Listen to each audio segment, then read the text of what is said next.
GeorgiaConstructionCareers.com. Drive for the GHSA state title. Friday nights mean high school football in Georgia. Tonight, the drive for the GHSA state title presented by GeorgiaConstructionCareers.com brings us to the campus of Douglas County High School for one of the best games in the entire country, as the Buford Wolves at 2-1 and ranked number 2 in the 6A classification get ready to take on the Douglas County Tigers at 4-0 and ranked number 3. Hello, everybody. I'm Brandon Adams. Happy to be joined alongside Rusty Mansell for our game tonight.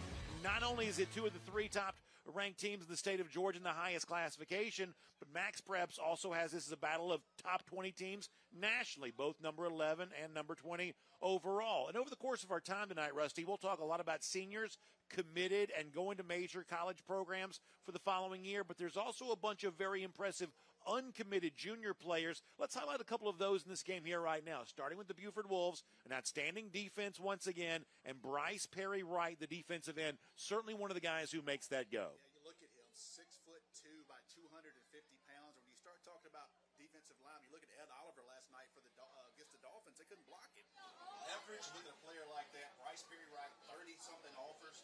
He's going to be that guy tonight on defense. And obviously for Buford, you're talking about a program that won 3 straight championships, and then last couple of years not able to get out of the state quarterfinals. So a lot going on with them here right now. They're playing for a lot here in 2024. On the other side of the things, Douglas County much the same way, and once again the same kind of story when you think about very impressive junior prospects. How about the wide receiver Aaron Gregory? Listen, this is a guy that's rated number 2 wide receiver in the country already for on 3. He's got every offer you can imagine. 6'2", 180 pounds. Everybody talks about C.J. Wiley and Travis Smith in the 2025 class. When you start looking at the 2026 class, naturally, the talk is going to start with Aaron Gregory. A lot of people get to see him play for the first time tonight. It was a breakout year last year for Coach Johnny White in Douglas County, winning a region, getting a big win over Langston Hughes. They also beat Hughes again last week there as well. Made all the way to the state semifinals in 2023, but they've got their sights set on even more than that here in 2024. Obviously, 2 great coaches in our game. Johnny White, we just told you about. Brian Appling on the other side for the Buford Wolves. In fact, both of these coaches are standing by right now with our Kaylee Mansell. Hello, all, and welcome to the Coaches Interview presented by Georgia Match. I'm Kaylee Mansell, and I'm joined by Johnny White and Brian Appling. Coach White, will come to you first. Non-region game, strong competitor. When people ask, why did you decide to put a game like this on your schedule, what do you say? Because if we feel like we want to be one of the best teams in the state, we got to start playing the best teams in the state. And Coach Appling's done a great job over there. We played him in the first round in 2020, and we got a rude awakening. So we want to make sure that this is going to be a great game, but it's also going to get us ready for the playoffs. Because we know if we can battle with them, then we can battle with anybody in the state of Georgia. Coach Appling, you lose game 1, have some competitive games after. What are the biggest learning lessons you've had since that week 1 loss? I was just learning how to make mistakes and beat ourselves. That's kind of what happened in that first game. Just made a couple too many mistakes. But I'm proud of my kids. They're resilient and they came back from it. It's hard for kids nowadays to not listen to all the noises outside and just focus in on what the game is. They've done a great job. So I'm proud of them and just looking forward to playing these guys tonight. It's a great team and it's going to be a great atmosphere. Coach White, you're reestablishing this Douglas County High School team. What was the message to your team all week in practice? Well, our message to the team is the same the last 2 years. We're going to outwork yesterday, and we're going to be humble, and we're going to play for each other.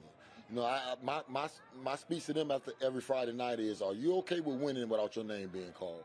And if you're okay with winning without your name being called, I think we got a shot to play in a lot of great games this year. Coach Appling, 3 of your first 4 games have been played on the road. You're also going to play on the road next week. How do these difficult away games help prepare you for what's to come the rest of the season? Oh, definitely does. You never know what's going to happen in the 6A playoffs. You could be on the road in the 2nd or 3rd round because you slipped up in the region, or just when you get to time of the year that you want to be playing, you lose a coin flip, you got to go down to South Georgia or out of Douglas County or whatever it is. You know what I mean? So it's a good chance for us to get on the road and figure out if we can focus and execute away from home. Coach Appling, Coach White, thank you so much for joining me. I wish you both the best of luck. Guys, we will be right back after the break.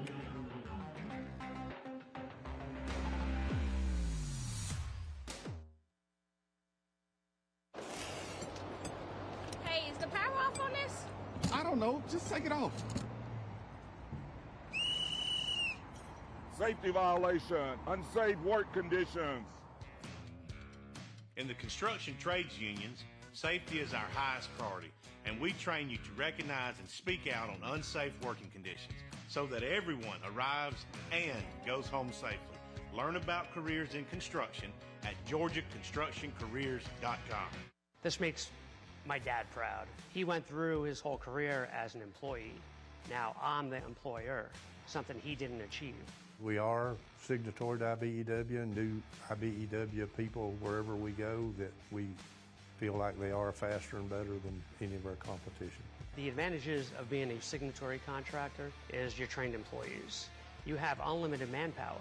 It allows me to bid on jobs that I ordinarily would not go after.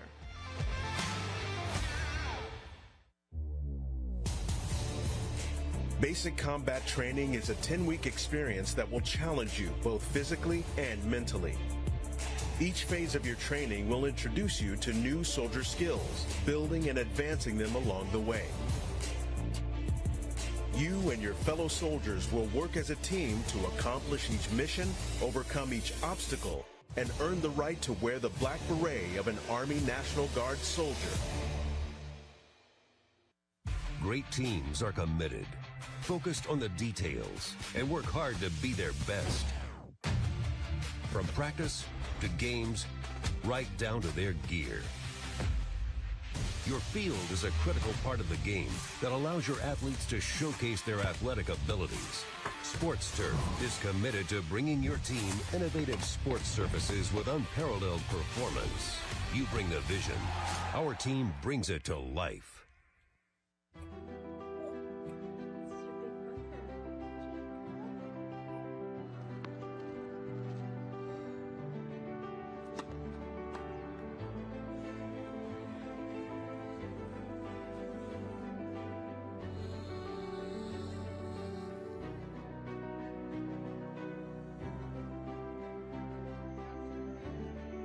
For a healthier future together, look to Northside Hospital.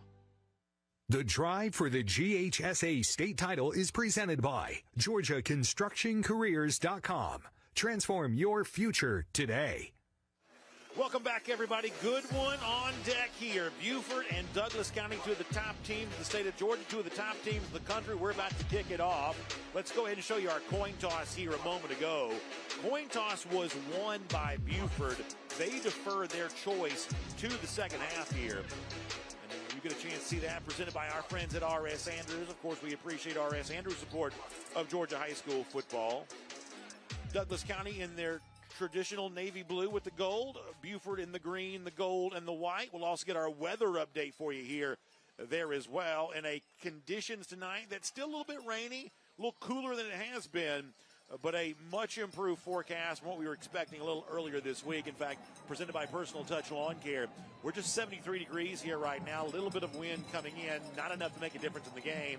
Forecast is rainy, but we've got turf fields, not expecting lightning, and frankly, as we said before, Rusty, a much better forecast than we were initially anticipating. Yeah, guys, I'm kind of worried about no Buck team practice with a wet ball at times this week, but looks like the weather's going to hold off, knock on wood, and we got a great evening, cool evening, should be dealing with cramps.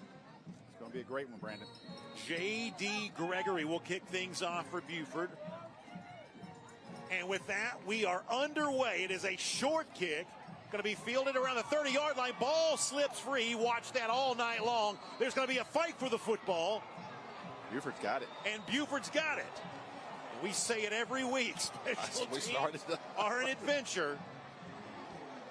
Gregory kicked it short, presumably to stay away from the firepower that Douglas County has in its return game. And yet an up man not able to hold on to it, and Buford gets the first big break of the game. Wow, I said it today. I was in Score Atlanta doing their high school show, daily high school show, and I was asked what could be the difference tonight. I said, look, it could be special teams. Brandon Adams says it every week, special teams matter in high school. So with this, we'll see Buford starters on offense. Our first chance to see Dayton Raiola, of course, the brother of Dylan Raiola.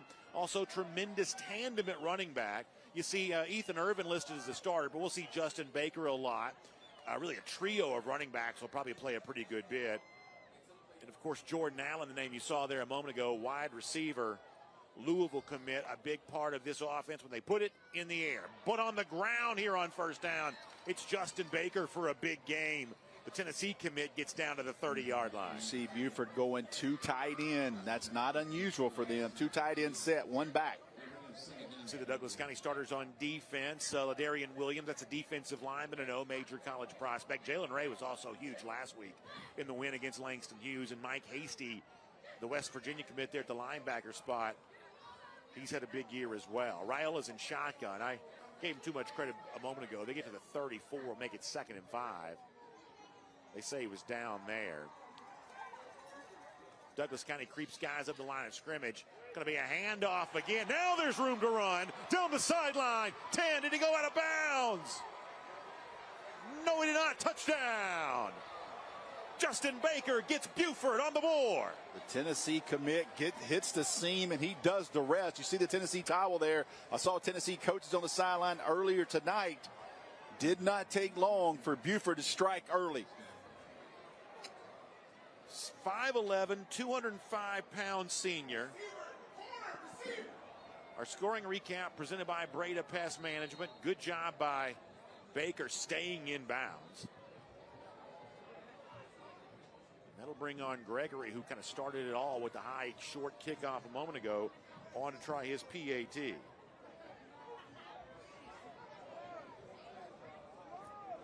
The hold is down, the kick is away, it's high, and it's right through the uprights, and it's good. And with that, Buford's got a little bit of an early lead here, and a chance for us to also take a look at the schedule. Already a tough one for Buford thus far. How about the remainder of the way as region play looms starting next week? Obviously a loss to begin the season against the high-profile game against Milton, but a win against perennial state champion Benedictine, blowout win last week against Roswell, now in 5A. And how about a region that we already knew the Mill Creek game was going to be circled? When you think about the way in which Collins Hill has played, all of a sudden that's a much more interesting region game on October the 4th. You'll see that they get a bye there going into that Collins Hill. Probably on paper wasn't thinking a whole lot about that game, but Collins Hill certainly has everyone's attention. They beat Grayson to open the season. That, of course, brought to you by the Georgia Sheet Metal and Air Conditioning Contractors Association. So J.D. Gregory is back out. A moment ago, he kicked it short.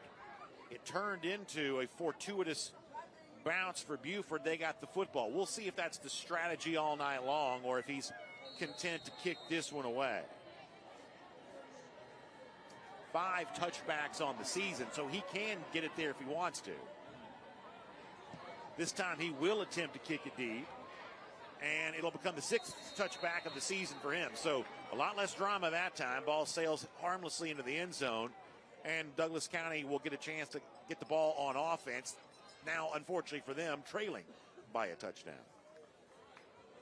And you're going to see some big boys right here. Yeah, you see DJ Bordeaux coming out there. He had a great game. We saw him the first time this year against Cedar Grove. Giants on the offensive line. Joshua Vaughn, the center, has been called the MVP of this team, and I say that knowing full well the star power they have. Obviously, wide receivers. We'll talk about Devin Carter, Aaron Gregory, and, of course, James Johnson, the recent commit to USC. And at running back, Zamarcus Lindley, big game for him last week. He gets a chance to show what he's all about here on first down. Lindley gets the first carry of the game across the 25 up to about the 26. I think it's 2nd about 5 here now coming up. And for Buford on defense, Bryce Prairie Wright, we told you about in the open. Also, Buford kind of dealing with a little bit of an injury situation here. You know, right now you're not, seeing a guy like Jaden Perlotti starting. We do expect him to play. Nasir McCoy, another big-time prospect, not expected to start. We do expect him to play. So Buford's got talented players who are, at least for tonight, working their way back in the role of reserve. Look at number 3. We highlighted him in the opening for a reason. Bryce Perry Wright gets off the block and gets to the running back before he gets going. I'm telling you, this guy's a player, man. He's 6'2", reminds me so much. He's got some of that Grady Jarrett to him, but watching that Oliver last night for Buffalo, they had all kind of issues with leverage. Watch him get off the block up top. See him strike the defender and then track the ball down. Good job there. That's why he's got 30-something offers already as a junior. And just like that, we're looking at 3rd and 5 here. Douglas County needs the 31 to continue the drive. Got man-to-man at the bottom on Gregory. Bordeaux will be in the shotgun. He'll throw left side. That's going to be a pass complete and then short. Good job by Buford flying to that football there, making it now 4th and about 1 here coming up. Rakeith Kelly was the target. Yeah, Buford with a little twist stunt up front, ball out. Good job running to it and tackling. They're going to have to punt the ball. Yeah, so Douglas County close enough to think about it, but ultimately deciding to punt. And Jordan Allen will be the return man for the Wolves. We'll also see one of the wide receivers, Brandon Ellison, in as the role of punter here. He's punted a couple of times this season, averaging 38 yards on those punts. Be careful with Allen here, though. He is dynamic. This is a high punt, really pretty, nice Good spiral. punt. Allen's got to call for a fair catch, then he'll let it bounce. Takes a little bit of a Buford roll before finally being brought dead there at the 41-yard line. So good job by Ellison flipping the field. And Buford with a touchdown lead, getting ready to go back on offense again. We'll take a quick timeout, and we'll show you more action from what we expect to be a really fun game here tonight. Glad to have you with us.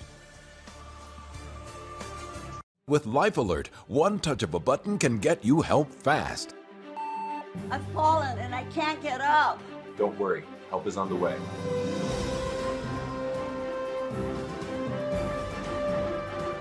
With any of Life Alert's 3 emergency systems, help can be summoned immediately, and batteries never need charging. I was having a stroke, and I was scared to death. If it weren't for Life Alert, I wouldn't be sitting here today. Life Alert is a lifesaver. My husband is alive because of Life Alert. Life Alert is the lifesaver to keep me out of assisted living. Life Alert saves a life every 11 minutes. For a free Life Alert brochure, call 1-800-344-6363. That's 1-800-344-6363. Call now, 1-800-344-6363. Your home for live local high school football is Peachtree Sports Network. Don't miss the action every Friday night, only on PSN. Over the air on 17.2, on cable, and streaming on YouTube TV and Fubo. High school football on PSN is sponsored by Ingles. Your Atlanta Dream. Take on the Washington Mystics on Peachtree Sports Network. What even is a Mystic? Anyway, we'll beat them. Dream Mystics. Sunday at 3 on Peachtree Sports Network. All right, let's see some drama here. So Jordan Allen calls for the fair catch. Hits off his shoulder. Hits off his shoulder. We didn't see this going into break, but heads-up play by Aaron Gregory there to get that football. So second special teams miscue of the early portion of the game here. To begin with, it results in a touchdown for Buford, and now it results in great field position for Douglas County. Allen had to call fair catch because of the high punt by Ellison, but apparently the ball still touched him. And now here comes Douglas County. Bordeaux will look to throw. He's got to hurry, and it's Bryce Perry right again. They better account for 3. I'm telling you, it'll be a long night if they don't. Brandon, we had 4 special teams plays. We've had 2 turnovers. Amazing. Yeah, right. He is running to the football, and that is a defensive lineman's dream. To go back to the special teams miscue for a second, how much of this do you attribute to wet football? And in that particular case, he didn't drop it, it just hit him. But are we going to look at conditions as an impact on special teams tonight? I don't really know. It just kind of dropped that first one. And that second one, not paying enough attention. Ball snuck up on his shoulder pad. Buford showing man coverage here against the very good Douglas County receivers. Bordeaux will throw, looking deep. He's got a man, and it's a touchdown to Aaron Gregory from 44 yards out. I felt pretty good about the players I highlighted in the open, Brandon. I mean, call me pretty sharp, but Aaron Gregory, the nation's number 2 rated wide receiver. Listen, they have been begging for some man-to-man. He said, please, somebody play man-to-man on us. Johnny White told you this week, Buford's going to play man-to-man. And guess what happened? They gave up 6 because Aaron Gregory, top-end speed, length, can go get it. Electrifying play of the half presented by England and Stubbs. Wow. Quick strike there, Bordeaux. His 6th touchdown pass of the season. Manuel Boris Perez will come on and put the extra point through and good. And special teams have certainly spiced things up here, creating a short field for Buford and a touchdown, creating a short field for Douglas County. And the Tigers return the favor. It'll also give us a chance to see the Douglas County schedule here there as well. We saw them in Mercedes-Benz Stadium. They were dominant against Cedar Grove. And in the case of DJ Bordeaux, he probably had his best game of the season by far that day against the Saints, although he just looked good right there. and a big statement win for the second year in a row against Langston Hughes last week. A little bit of a costly win. We'll talk about some of the injuries that Douglas County suffers because of what happened there last week against Hughes. But obviously tonight, you finish off this incredible slate, and then you kind of roll into region play if you're Douglas County after that. Tell you what, you don't want to signal out a game, but when you end up with Carrollton and these two teams. How about a game 10 right there between Douglas County and Carrollton? And Carrollton's obviously a part of a high-profile game tonight against Gainesville, but you got to imagine that both sides, perhaps when they have a chance, kind of peering over at the other. Yep.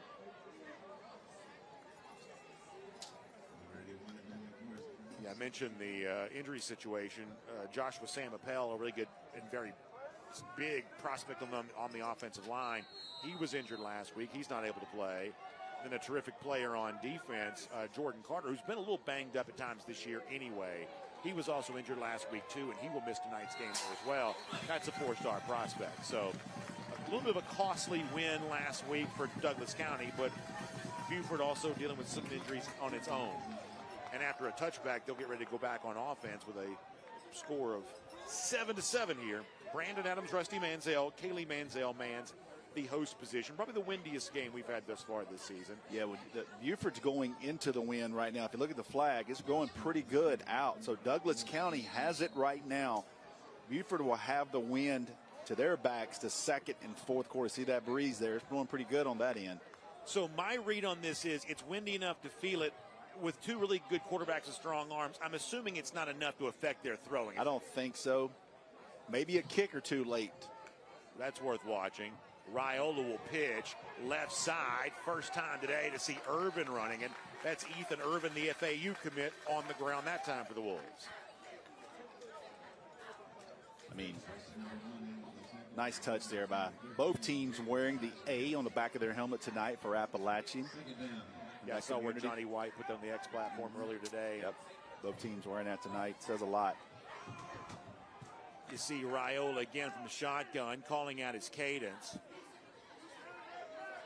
Irvin remains the tailback next to him. Three receivers stacked there on the right side. That's going to be a throw to Allen. Here goes Allen. Speed to burn for him. He crossed the 40-yard line. That'll create a first down for Buford. And I'll tell you what it reminds me of a little bit to go back to the Appalachia sticker. You know, Connor Foster last week, and we'll see the replay here. Let me let you see the replay, and I'll finish the point that I'm making. Speed. Good blocking out on the edge. Look at both receivers blocking. It takes about 8-10 yards before anybody's there to even touch him. Connor Foster last week, the Cartersville coach, said something I thought was so poignant that, you know, as we kind of get back to football, people will kind of go back to their normal lives, but at Appalachia, they don't have the privilege of being able to do that. That's right. So it's really important that we not forget them. And so to have both Douglas County and Buford remembering them tonight, I think is a fitting tribute indeed. And a big hit. Wow.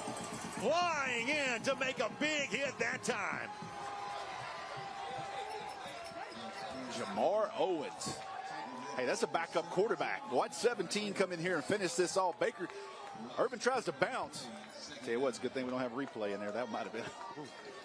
Owens kind of, you know, coming from, you know, somewhat deep from the Douglas County bench, at least a little bit. You know, not a guy that certainly we featured defensively the first time we had them there, but he comes in and makes a big play that time on the running back, Irvin, and now we're looking at second 14 after the lost yardage. Good job up front that time by Douglas. Irvin takes the handoff again. He meets a wall, and it's Ladarian Williams, the three-star defensive lineman, who slams him down right there. All of a sudden, Douglas County's really feeling it defensively. Yeah, they're stuffing him up front. Look at Williams just stick his head in there, keep driving your legs, tosses the Buford running back down. Big offer list for Williams. It includes Georgia, 38 in total. 3rd and 12 now. 3 receivers on the left side, 1 on the far right there as well. Raiola will look, throw, middle of the field. It's a diving catch at midfield, and it's Jordan Allen, and he's going to be good enough for the first down. Into Tiger territory at the 49. Good throw right here. He lets him clear this zone. He's watching him the whole time, and once he clears that defender, he just threads it in between those two Douglas County defensive backs. You watch a lot of the highlights from Allen this year. It's a lot of plays like that where he's comfortable leaving his feet, diving while also controlling his body. Remember, he needed almost every single one of those yards to get the first down. Seems to be pretty comfortable with that kind of body control in the air. Big third. That was 3rd and 14 conversion. Yeah, that converted it right there. High snap to Raiola. He gets it down. And it's going to be another wall of Tigers. I think Williams may have been the first man through again. Solomon Fabian also in there as well. See a bad snap there, throws his play off. Brendan, one thing I mentioned to you during pregame, I wasn't sure if it was the first team or the second team, but there was several snaps that Buford had problems because the snap was high in shotgun. Tuck that away as the night goes on. That's number one. And when you have a snap like that, it throws the timing off for everything on a play like that. It was the sophomore linebacker, Stephen Jones, who actually made first contact that time. Raiola will now come out of the shotgun, go under center after the lost yardage. He'll fake a handoff, play action, looking to roll left, and into traffic and incomplete, trying to hit Hayden Bradley, the senior tight end, the Ole Miss commit, but not able to connect, and that's going to bring up 3rd down again.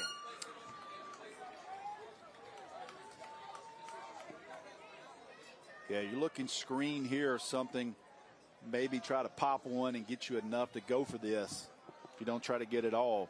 Tigers playing with a lot of juice defensively. They listen, that's a Johnny White staple. I mean, they're not going to back down tonight. Guarantee you that. Buford puts a tight end in line, hand on the ground, and now on 3rd down, Raiola bumps into a lineman. He may have to run now and takes a big shot. Be careful there. And Douglas County has forced a 4th down. I believe it was the linebacker, Mike Hasty, who had first contact on Raiola and able to get him down. Tell you what, we saw Hasty in the Mercedes-Benz, the West Virginia linebacker commit, and he was outstanding today. We saw him. He was all over the field. I mean, you want to talk about physical. Douglas County playing that way here right now. That's going to bring on J.D. Gregory. He's going to punt. James Johnson is the man back deep to receive, but the ball goes nowhere near him, and Buford's going to get a break here as the ball goes dead right there at the 2-yard line. Beautiful punt by Gregory, flips the field, and now Buford will get a chance to wreak some havoc on defense with Douglas County backed up against its own end zone. But before we get there, it's a quick commercial timeout. We having fun yet here on the Peachtree Sports Network? I would say so. A journeyman with Local 85, when you turn out, you can be hitting 6 figures. Hey, I have your back, you have my back, we're going to do this together. We're one for all for one. College just wasn't for me. Let's look into actual career jobs that wouldn't take college, where I wouldn't, lose money and all that. Instead of losing a lot more money at the end, why not make money and make more money at the end?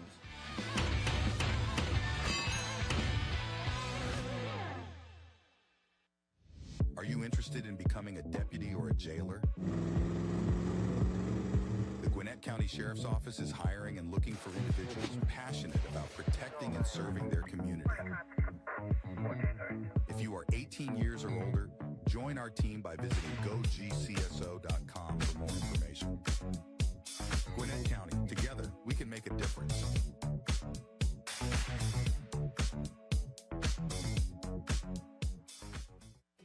Nobody wants to hear the word roaches, because who wants to admit they have roaches? I actually found some weird roaches. I didn't know what they were. I decided to choose Breda. I reached out to them. They check in routinely. They're explaining what they're doing. So there's a lot of clarity in the process as well. I think that just speaks to the level of safety that I feel with the organization. The facts are, roaches are everywhere in our environment. So what are you doing to keep them out of your home? Breda, Breda, no need to be afraid of bugs. Struggling with food insecurity can feel lonely, yet every community across America is affected by hunger, which is why our Kroger associates work together to rescue nutritious food that would otherwise go to waste in an effort to donate 3 billion meals by 2025. Because we believe everyone should have access to fresh, delicious food. Join the Kroger Zero Hunger, Zero Waste Foundation to defeat hunger and eliminate food waste. I've used R.S. Andrews 15 years, purchased 2 heating and air systems, so I rely on their technicians for service. I call, they come, it's fixed. And I appreciate Andrews' commitment. He gives it his all. That's how R.S. Andrews makes me smile. Yikey Wawa! Running out of hot water is one way your water heater cries out for help. Call R.S. Andrews. Get a water heater rejuvenation. Your water heater gets added life, you get more hot water. Another way R.S. Andrews makes you smile today. The GeorgiaConstructionCareers.com Drive for the GHSA state title is sponsored by the International Brotherhood of Electrical Workers, Local 613. Electrify your career. The Gwinnett County Sheriff's Office. Serve and protect through dedication, professionalism, and active cooperation with the community. Kroger. Boost by Kroger Plus. More savings, more benefits, a new level of membership. Gatorade. Fuel tomorrow. And by Score Atlanta, your source for Georgia high school sports. All right, welcome back, everybody. 7-7 is our score. Still first quarter of play. And you see a good look here at the Douglas County cheerleaders. They're having a good time here right now. It's a fun football game. Douglas County and Buford looking at a 7-7 score. Tigers have the ball back on offense, but they are essentially in their own end zone as they begin the drive here. Lindley going to try to bounce out. Looking for a block. Got a little bit of room up to the 6-yard line. Not much more than that. But nice job kind of getting out of the shadow of their own end zone for a guy that was monumental in the win last week for Douglas County against Langston Hughes. Good job getting what he could get there. He kept bouncing to the edge. A lot of speed on Buford, but he was able to turn the corner, kind of pick up about 4 yards, give him a little bit more breathing room available to operate now from the shotgun and not be in the end zone. Aaron Gregory with a touchdown as a receiver on the far right side of the formation. He'll throw left side, though. That's going to be first down yardage up the 20-yard line there. And a nice catch by Ellison. Brandon Ellison gets his 4th reception of the season. Great job blocking out on the edge. James Johnson, number 2, the USC committed a couple weeks ago. See, watch 2 out on the edge up top. Just a quick screen, and you're going to see 2 seal off that. Look at him drive that Buford defender down the field. Johnson's the backup quarterback, plays a lot on defense, if not almost every single snap in a game like this. And also giving you a big block right there. Also worth noting, Ellison did hobble off the field after that catch. Keep your eye on our Breda Pass Management score ticker throughout the night, including, as we mentioned before, we're watching Carrollton Gainesville closely tonight. Westlake and Roswell. North Cobb, a team we'll see next week. Blessed Trinity and Milton. Big game there. Big game, yeah. Score Atlanta. If you don't have the Score Atlanta app, just get it. Trust me. You won't go wrong. You keep up with the scores all night long from the state of Georgia. Updates every 5-10 minutes statewide. Score Atlanta app. Looking at second down now, you see Bordeaux. What a performance for him the first time we saw him this year. 142 yards passing, 142 yards rushing.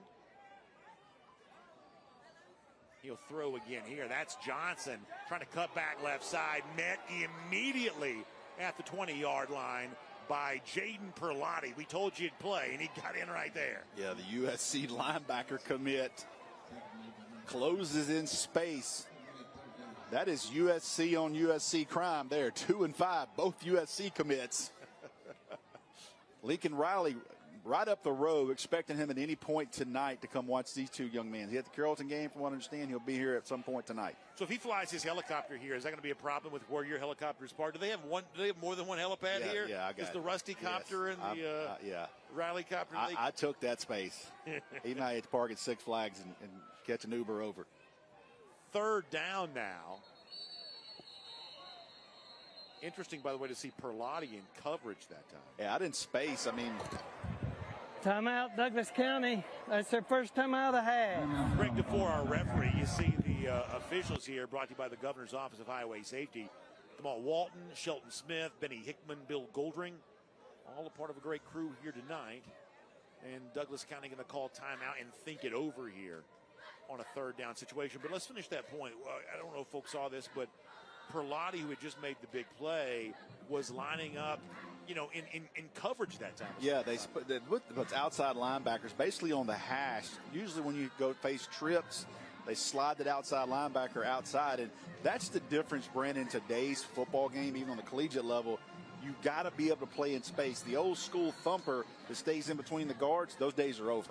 Let's give you our Deer Park teams of the week here across the state of Georgia. Toombs County last week, an amazing. Wow. I know they're ranked number 1 in their own classification, but I'll call it an upset win over Rome. I think you have to. Yep. Rockmart representing 2A, Upson Lee. Warner Robins last week gets a big rivalry win over Houston County. Win there for them. Yeah, you got to be impressed by that. The Greyhounds showing up there from Pope. Then, of course, Norcross representing 6A. All that brought to you by our friends at Deer Park. My guy Sean Sullivan there, Coach Daniel Calhoun back in the day at Centennial, and doing a great job. They got man-to-man coverage here. They're coming. Pressure coming, and down goes Bordeaux. Buford came flying in and got the sack. They go in motion, and you see that Buford linebacker running with the running back. They came after him. He could not get back. More people than Douglas County could block. It was Bryce Perry Wright, the first one through again. A.J. Holloway was there as well. Holloway, by the way, is a South Carolina commit. I'm telling you, number 3 he's a dude. I've seen him now for 3 years. When you play as a freshman at Buford, you're something. Well, then that's exactly what Brian Dappling said this week. In talking about him, he said, you got to kind of compare him to Edric Houston a little bit. Different body type, of course. Yep. But because Houston was playing so much as a freshman. Disruptor and getting experience early. Delay a game, offense, 5-yard penalty. It remains 4th down. By the way, David Toxtel will be, actually, no, it was Toxtel coming into punt. Now they're going to bring Ellison back in.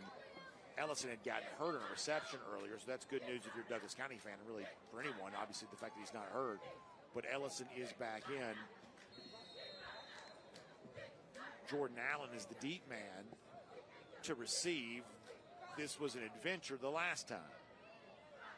Very different field position situation now, though. Ellison thinking about faking, and now he'll punt it. Be careful there. He is a wide receiver and gets another good one off. He's got a great leg. And this one takes a magnificent roll, if you're a Douglas County fan, to the 25-yard line. Man, you can't plan it any better than that. He held on to it, let his guys get down the field on coverage. He kept checking to see if anybody was going to stop him, and he hammers one, Brandon. Ellison has a reception, but the 2 punts for him tonight may be the story. Breda Pest Management, obviously a big part of our high school football coverage, and they know your house inside and out with a customized treatment plan that stops any bugs and critters. That's what our friends at Breda Pest Management are all about. They do it right, protecting the inside and the outside of your home, because after all, it's the bugs on the inside of your house. Those are the ones that you really want gone. So our friends at Breda Pest Management, keep them in mind because they handle bugs and critters. That's a 70-yard punt. Yeah, I mean. And with that, we'll also bring our first quarter to a close there as well. So another quick timeout for us. Great battle between 2 of the top teams in the country here on a Friday night. This is your reminder to thank the friend who gets McDonald's breakfast for the group while everyone else sleeps in. Mix and match 2 savory breakfast hits for just $4.79. Ba-da-ba-ba-ba. With Life Alert, one touch of a button can get you help fast. I've fallen and I can't get up. Don't worry, help is on the way.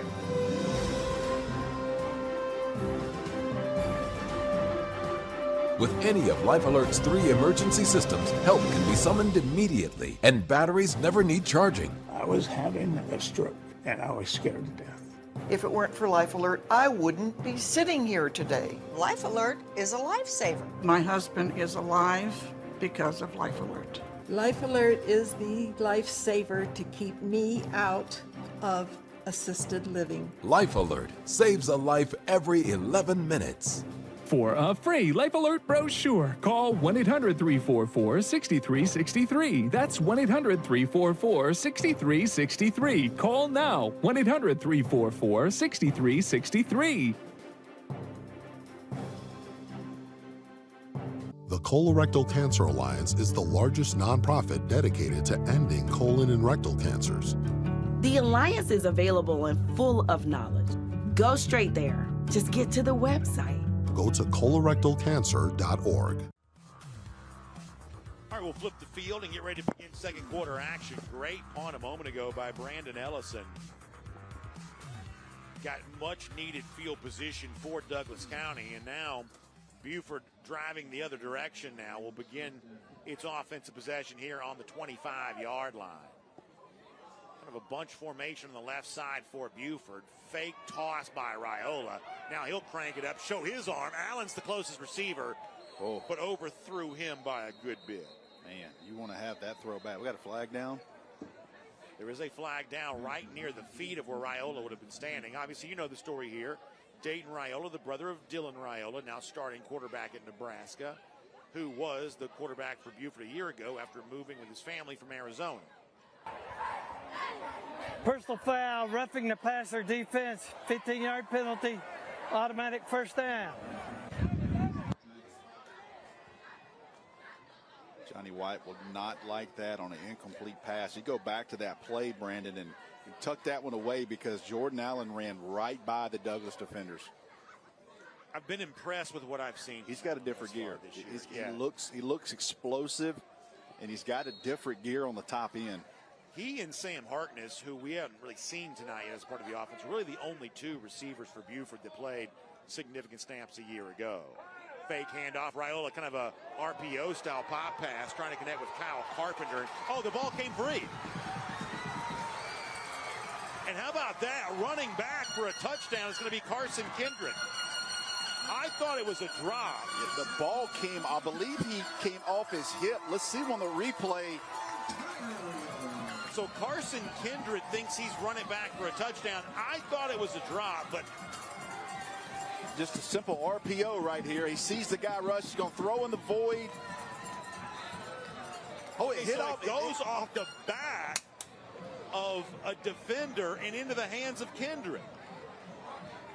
I mean, you want to talk about living right. Oh, wow. I saw the ball go off Carpenter's hands. I assumed it was an incomplete pass and the play was over, but it goes off a defender's back into the hands of Kindred.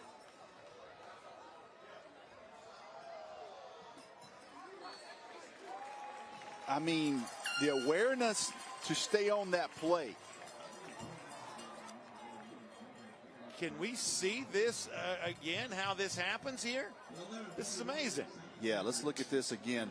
See if the ball is laying on the back of defender number 17 for Douglas County. The ball's tipped. Comes off his back. Yeah, that's Owens that comes off his back and into the hands of Kindred. And you're right, just a good job to keep in mind. Just clearly doing better than me at realizing the play's not over, the ball's on the ground. Wow. Let's see the Douglas County resume here. Obviously, Johnny White adding to that resume very quickly, both last year and into this year. His 9th season as coach. He's been here since 2016. They're 4-0 this year. Made the state semifinals last year, losing to Woodward Academy 24-21. And one thing that Johnny White will tell anybody who asks, and even if you don't ask, he's going to tell you this, they put that score on their scoreboard before every practice. The players can't go anywhere without seeing 24-21. It literally haunts them everywhere they go. Yep. That's how much pain they felt about letting that one get away last year because they believe it could have been special. And if you're making a list of teams that could win the state championship in the highest classification this year, for this program it'd be the first one since 1964. You've got to include Douglas County for what they're able to do on both sides of the ball. No doubt about it. You look at Jonathan Jefferson's name, young man that signed with Georgia, went in, played a little bit, transferred to SMU. I'm telling you, he has done a fantastic job for SMU. I want to give him a shout out there. Let's see how Buford comes back with this. Kind of a fluke play for a touchdown. Emmanuel Boris Perez kicks it. Allen gets a chance to return it, and good yardage across the 35 out of bounds there. He's getting a chance to be dynamic, and he certainly benefits the Buford field position for it. Not only that number 4, but how explosive he is. He reminds me a little Miko Hardman. Yeah, I can see that. He's got that type of juice to him. We've been watching him for a good number of years. Now, listen, he's also been sharing time with receivers who were in their own right very talented at the time, including a guy like A.J. Bolden a year ago. Yeah. But Allen seems to really be coming into his own here as a senior. Now, on the right side of the formation, you're going to see number 9. That's Harkness. That's the other guy.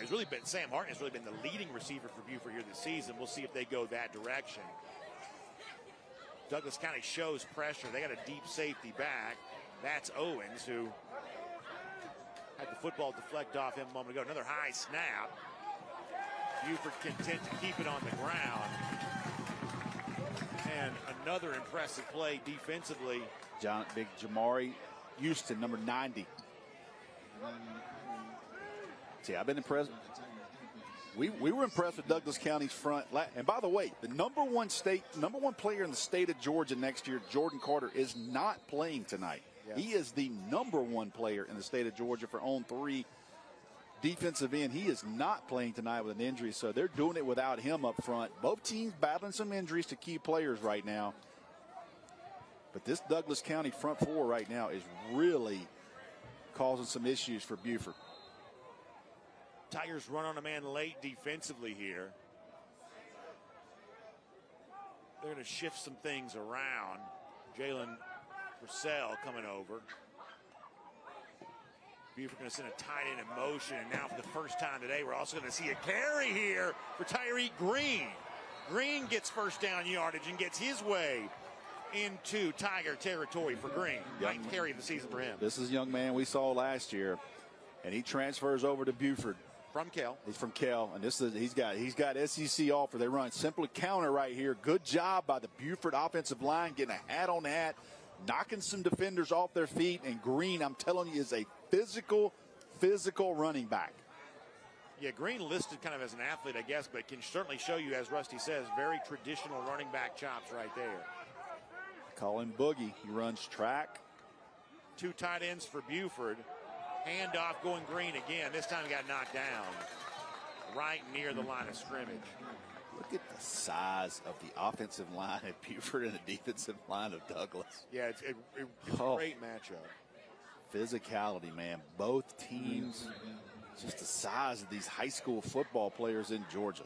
You saw Noah Nixon, by the way, the right tackle, speaking of the size, lose his helmet. He has to go off, and that's going to bring in, for the first time tonight, Ben Mabenga, who's a big-time prospect and a guy who's been banged up. And, you know, Coach Appling says that's been great experience for Nixon playing in place of Mabenga. Now Mabenga comes into the game here. Handoff. Fighting, I mean, talking just physicality. Fighting for yardage, digging down to the 35-yard line, dragging defenders laying lumber. Dylan McCoy gets his first carry of the game. You don't think for 1 minute Buford won't try to go downhill on you. They just run power straight at Douglas County. Good job there, getting about 7-8 yards on that play. Just straight power right at Douglas County. One thing, by the way, 3rd down now coming up, 3rd and a little more than a yard. One thing you don't see Buford doing as much this year as they've done in the past, although they will do it here. There's not as much fullback in the game for Buford anymore, although there is definitely one in right now. They got 2 in now. Sure, yeah, there you go, straight up the middle, and going to go all the way to the end zone for a touchdown. Justin Baker again, 2nd of the night, and the Wolves strike back. What an answer. You don't talk about Buford staple football. 2 tights, 8's back. We're coming downhill on you. And they go right at Douglas County that entire drive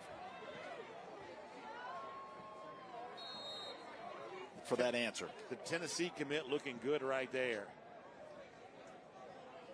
Brian Appling this week saying, listen, everybody loves the spread offense, looks good on TV, but real football, he said, this is the most Coach Appling thing you'll ever hear in your life. Real football is one in the trenches. And right there on 3rd and short, they bring in a power set, classic kind of old school, and they find a hole, and Baker has knotted this game up. And the Stars on both sides playing as advertised. The outcome far from decided. We're just underway here in the 2nd quarter. We'll be right back. Hey, does it matter if this leaks? It don't matter to me. Can't see it from my house. Illegal use of hands and proper training. GeorgiaConstructionCareers.com has 14 different highly skilled trades with tuition-free training in our certified apprenticeship programs to train you the right way. Find your career at GeorgiaConstructionCareers.com. What happens after you graduate? Will you go to the next level? Will people have your back in the heat of the battle? Will you still train like a champion in pursuit of greatness?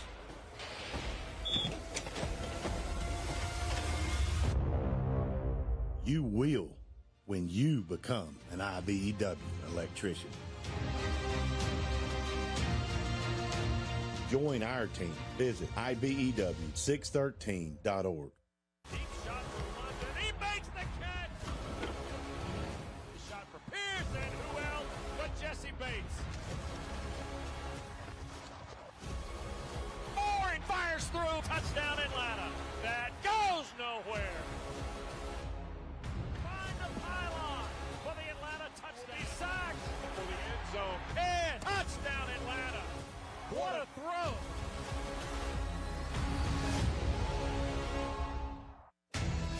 Great teams are committed, focused on the details, and work hard to be their best.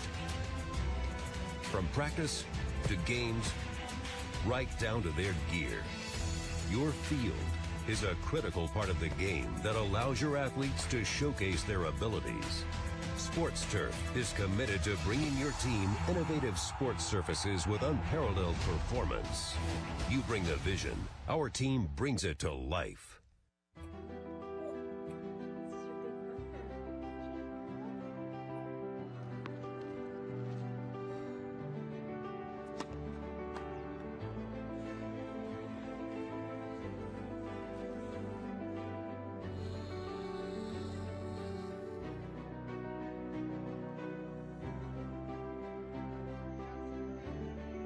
For a healthier future together, look to Northside Hospital. The GeorgiaConstructionCareers.com drive for the GHSA state title is sponsored by Sports Turf. You bring the vision, we'll bring it to life.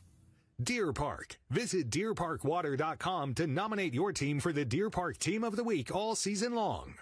The Georgia Army National Guard. Live here, serve here, work here. Smart Local 85. Sheet metal is a smart move. And by the Governor's Office of Highway Safety. Seatbelts save lives. The Governor's Office of Highway Safety reminds you to buckle up before every trip. Welcome back, everybody. 14-14 is our score. This has been a fun one so far, and we expect it to continue to be that way. Justin Baker's got 2 touchdowns for the Wolves. It's a defensive score and an Aaron Gregory catch that account for the scoring for the Tigers. J.D. Gregory will kick. You also see Jakari Streeter there among the return men for the Tigers. Ball, though, going to go in the end zone. That's the second touchback of the night for Gregory. Flag down on the Buford sideline area.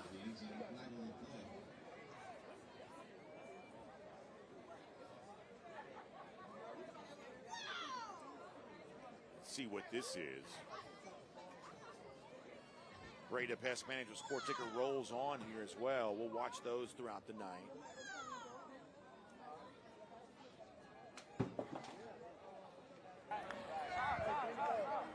After the play, personal foul, kicking team, 15-yard penalty, first down.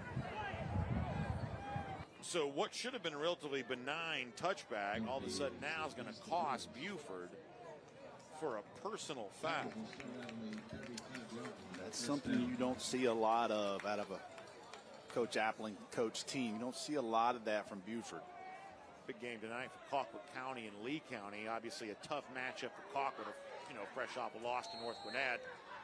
But battling Usmani Croman, Lee County, no easy bounce back opportunity here.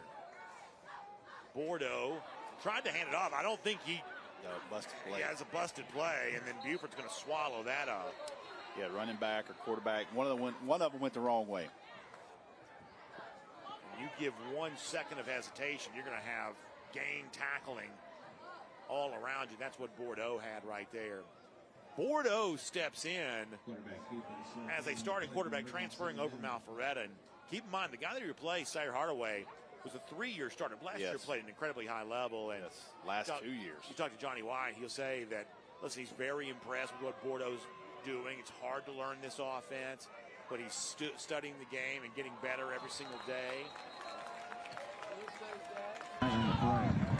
Encroachment, defense, 5-yard penalty, second down. 5 there. Yeah, coaxes Buford into a jump off, so he'll get himself 5 yards. He threw it great the game we saw him against Cedar Grove. Probably hasn't had that level of passing success since then. Yep. But it's also been a situation where Johnny White said, hey, you know, the respect that teams have for our wide receivers and Bordeaux's ability to deliver, that it's actually opened up a lot for our running game. And last week, Marcus Lindley was really outstanding in the win against Langston Hughes. You see the man-to-man coverage. They don't see a lot of this. Bordeaux will throw short. Kelly is there. Lakeith Kelly going to spin free across the 50-yard line. Yeah, you throw these bubbles, and that's what you're trying to say. Can our guy out-athlete you in space? And that's exactly what happened, because Buford had a couple of guys get on him, could not get him to the ground. He makes a spin move and moves the chains, Brandon. 20th catch of the year for Lakeith Kelly. He's got offers of Maryland, East Carolina, Coastal Carolina. So you're talking about, you know, Power 4, FBS level offers for Kelly there.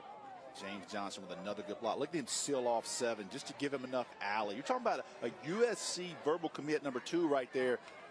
Not being a team player and blocking out in space. He turned the defender, gave the alley the crease for his teammate. Bordeaux will hand to Lindley.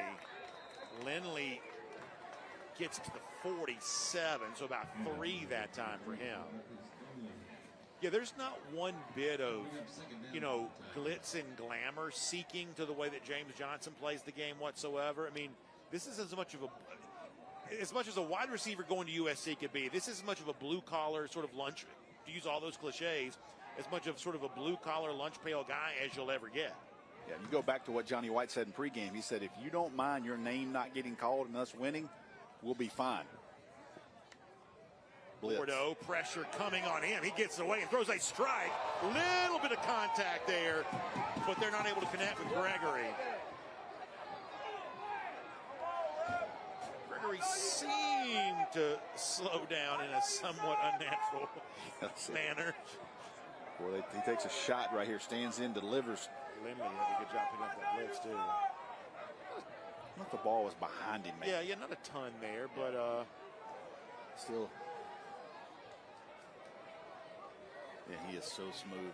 Number 2 rated wide receiver in the junior class for On3.com, Aaron Gregory. They got man-to-man at the bottom. See if they take a shot here. They got man-to-man across the board. Pressure coming again. Bordeaux's going to step right into it. Now he'll run. He got near a first down. He's going to be a yard short. But he stepped right into that blitz and just took right off. Good job. You're going to blitz, and you got to keep contained. You see Bryce Perry Wright almost gets there, but he breaks contain, dives for it. Yeah, it's a good spot. He's going to be just a tad short. 4th and 1, and Johnny White wastes no time going for this with 6:20 left in the half. It'll be. Going to call timeout. It's actually Buford that calls it. Timeout, Buford. That's the first timeout of the half. You see Bordeaux running over. And while we take the timeout here, we'll also tell you about our friends at Breda Pest Management, because you can switch your termite protection to Breda Pest Management, and your rate can be locked in for 10 years. If live termites are ever found, Breda will retreat, fix the damage, and honor the rest of your contract, all for free. Breda, they handle bugs and critters. So when we get back to live action here, it's going to be 4th and almost exactly a yard. Ball sits right at the 41. Line to make is right at the 40. And Rusty, as you pointed out earlier, this is about to be a street fight between a gigantic offensive line and a very big and talented defensive line. Yep. This is not one for the. This is one of those games where your mom sit up there and she has no fingernails left into this one. Yeah. You almost just want to park yourself right there at the 40 and just sort of see which side gets what here. My man 56 out there. Look at big man. Got his back pad on. ready to go. He is ready to go. Look at 73, 70. These are high school offensive linemen, man. And, that's one of the things I think we talk about, Douglas County's status, as a real contender for the state championship. It's the presence of that offensive line that sort of makes that so. Yes. So Douglas County will have like an H-back, almost acting like a fullback here. Bordeaux will go straight ahead, hit right at the line to make it. It is going to be close. I mean, it's going to be by an eyelash either way. I think he's got it on the spot. I believe he's got it on the spot. Both sides arguing their case here. This is as bang-bang. See if he gets to the 40. Oh, second effort. Maybe got him there. Yeah. Second effort, maybe got him there. It is not, by my eyes, it is not a great spot from a Douglas County perspective. The nose of the football did not touch the line to make. And I don't even think they're going to have to measure this based on the spot. Yeah, they're giving it to Buford. So, to my eyes, unless I'm not seeing where the down marker actually is, because sometimes across the field, they're going to bring the Buford offense on the field here. Didn't even measure it. Yeah, didn't even measure it. So Johnny White is not happy on his sideline.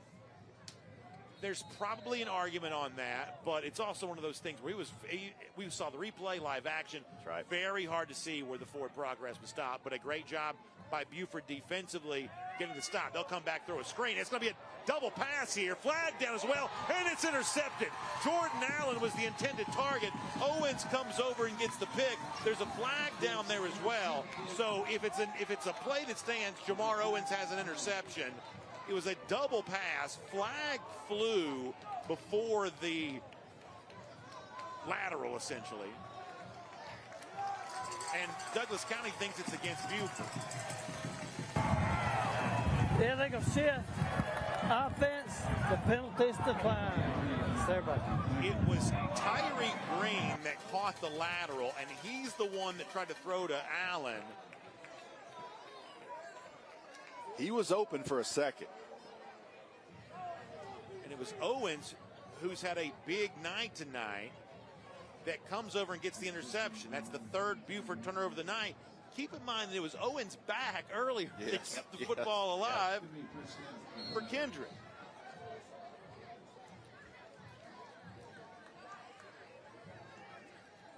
And now Douglas County gets it again. This has been a wild game. And a lot of big plays. Bordeaux, handoff. That's our first time tonight to see Jakari Streeter, actually second carry of the night for Streeter. Bryce Perry Wright on another tackle.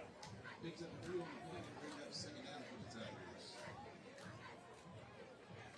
point of attack, man. Bryce Perry Wright just stands his guy up, keeps that to a 2-yard gain. Three receivers right side of the formation. Gregory with the touchdown already tonight. He's on the left. Ball came out of Bordeaux's hand and it's up for grabs. Buford's got it. Yeah, he got knocked into. Ball came free. He wasn't able to go back down and get it. And it was there for the taking, and Buford was able to come away with it. And Nico Maggio is the guy that fell on it. Bordeaux just couldn't get there. Wisely held in place by James Morrow. And that created the situation where Maggio could come in and get the football. Back-to-back turnovers right here. And Buford's defense answers to get the ball back. Sloppy game so far. Yeah, second turnover for Douglas County now gives us 5. And we're only about halfway through the second quarter. Yes. And now Raiola will come back out offensively. 2 tight ends in the game for Buford again. Raiola reads the defense. He'll bark out a cadence. Irvin moves to his right side. Raiola will hand to Irvin. Irvin will get a yard or so. And you see how fired up Mike Hasty comes up on that, the West Virginia linebacker commit. Man, he just seeks it out. Good job standing the guard up. Number 15 as well. Braxton McLester. He comes up They set the edge, keeps Buford to a 1-yard gain. Sam Harkness steps in, bunch formation now right at the line of scrimmage. Harkness now goes in motion. Fake handoff to Green. Now they're going to throw to Harkness, first time tonight, but beyond his grasp. That'll bring up 3rd down. Harkness coming into the evening, 26 catches on the season. This pass didn't look too far. Let's see. Yeah, a little too far out. Yep. Just let him a little bit much. That's hard to complete that on that wide receiver already in motion, turning up the field. 3rd down now, and it's going to be 3rd and 9. Jordan Allen will be by himself here on the right side. Pretty good battle with R.J. Tyson. That looks to be not quite one-on-one. He'll have safety help off to his right. And now Buford's going to call timeout again.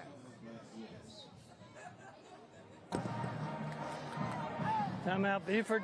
That's their 2nd timeout of the half.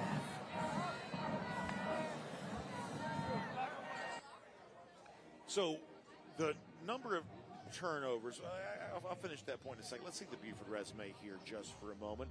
Presented by Smart Local 85. And of course, you know the story here. Brian Appling began his career at Buford with 3 straight state championships. The only coach in Georgia history to ever begin a career with 3 straight state championships. And obviously a Buford team that's won single A state titles and double A state titles and 3A state titles, 4A, all the way up the ladder.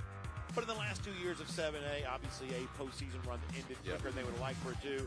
But when you make the list of championships all time and notable alumni, I don't know that anybody right now is working on a more distinguished list the Wolves are working on. I can tell you right now that K.J. Bolden needs to be up there because the way he's playing as a freshman at Georgia, the impact he's had, certainly worthy. He was the #1 rated player in the state of Georgia at the end of the rankings last year for On 3. And a lot of talented players coming out of here, but K.J. Bolden, man, he's special. And for Buford a year ago, an outstanding player on both sides of the ball. Yes, impacted the game, both sides of the ball. You see Raiola now with 3rd down. Buford giving you a different look. How about empty backfield this time? They've been very multiple today. Raiola now throw, middle of the field, pass caught, big hit. It's a 1st down, but what a thump that time. That was a really good throw. Really good throw there in a tight window by Raiola. Sets his feet, turns it loose, got a flag down. Potentially could be a personal foul here. Is this we got here? Yeah, that's helmet to helmet. Yeah. James Johnson. It was Torrey Costin who gets the catch. Johnson may be just a little too high on that hit. Costin's a guy, that's his 6th catch of the season. He's sort of come on for them in the passing game a little bit.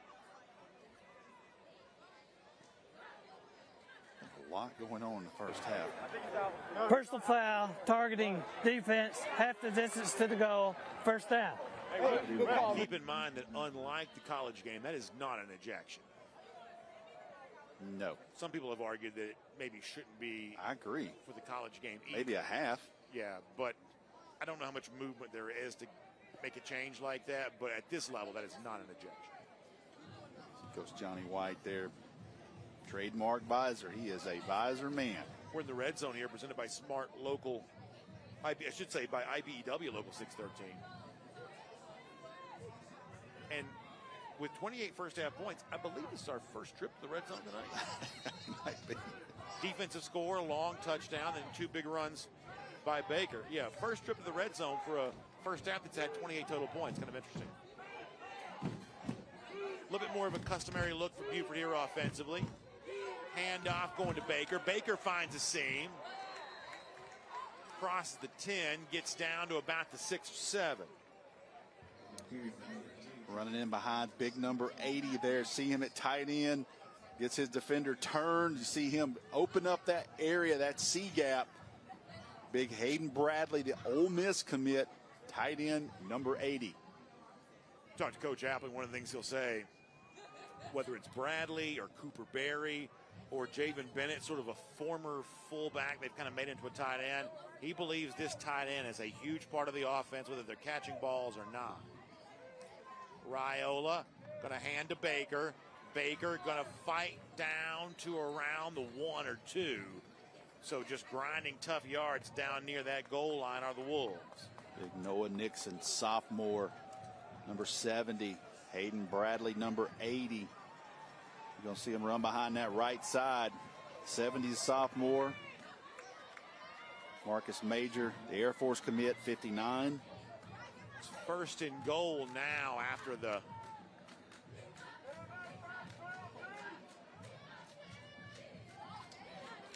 75. You'll see him come over, unbalanced set, unbalanced to the right. See all the linemen on the right side? Bennett, I mentioned him back in as a fullback. Handoff goes to Baker. He's hit right there at the line of scrimmage, and he didn't get in. Good job. Jalen Ray.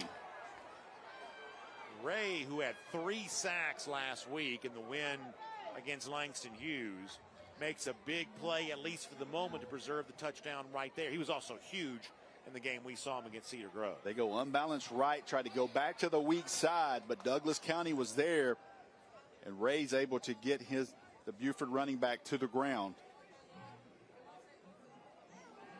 It's Green in at tailback now. They are shoe to shoe. Look at the splits on this. And this is a rugby scrum almost. Raiola going to drive ahead. And Dayton Raiola, if they signal, will score. Touchdown. Dayton Raiola gets into the end zone for a touchdown. So Dayton's probably not quite as thick as a junior as Dylan Raiola would have been as a senior.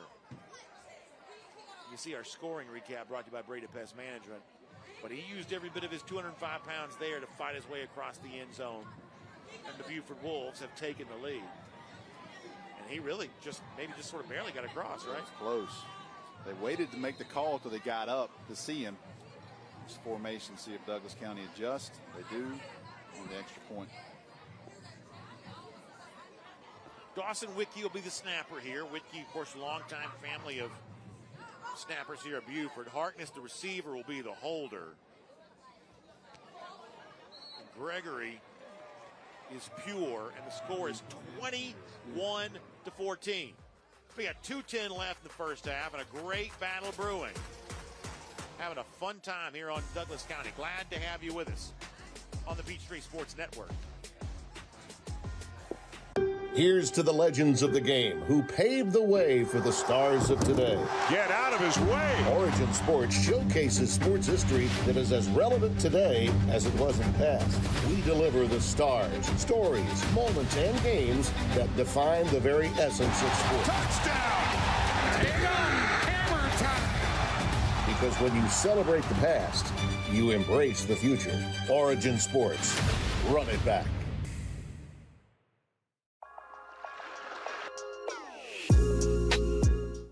Hello and welcome to Georgia High School Heroes presented by Ingalls. I'm Chris Bainbridge and we're counting down the best players in Georgia high school history.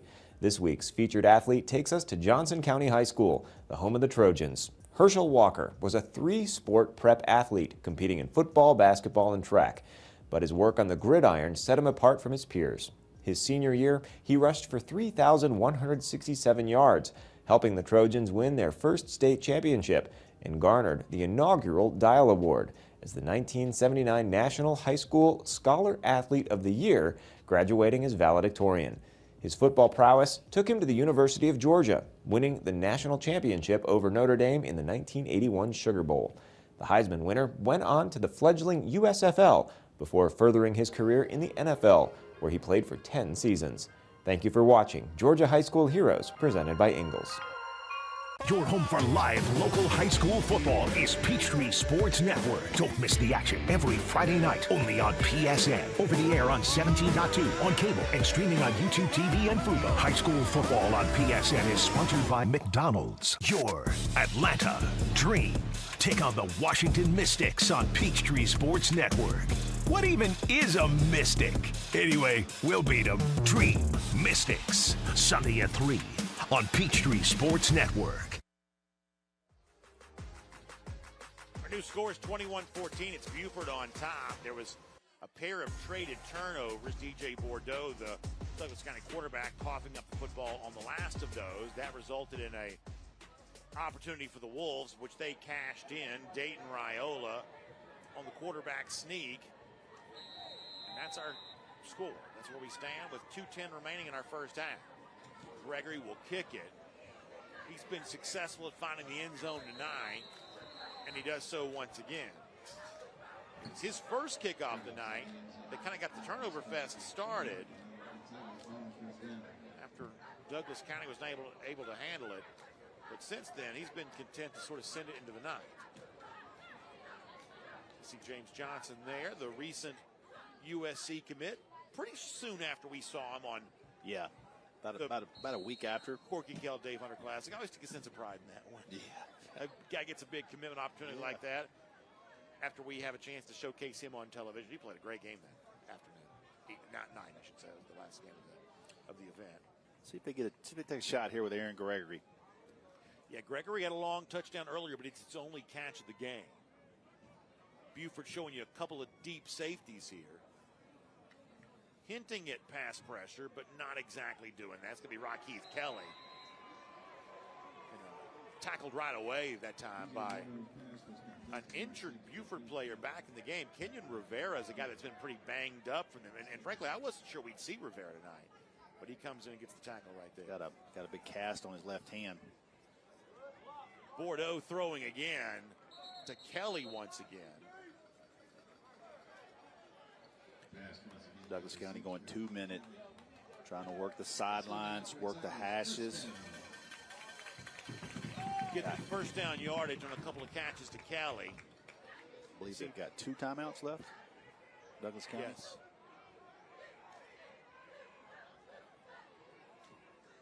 Bordeaux going to throw again, middle of the field, contact there. Boy, Kelly's really been the target on this drive, and that time just a little too hot for him. Yeah, working the middle. That time tried to sneak one in between some tight coverage. Careful here now. 2nd and 10. Didn't run a lot of clock. Yeah, you don't want to give it back.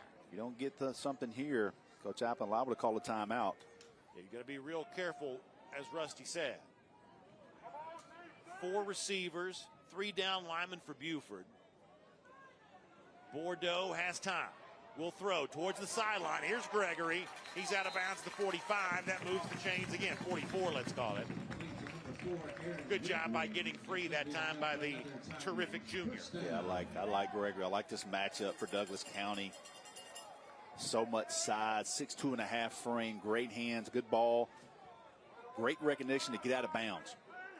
He's got offers from the Georgias and the Alabamas and pretty much anybody else you want to think about there. He will push for 5-star status when it expands to that class. Pressure coming.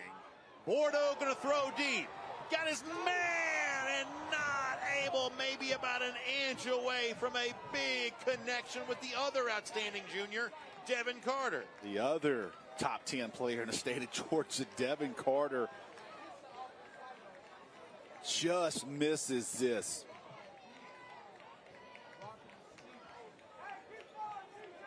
Man, they are getting behind the Buford secondary.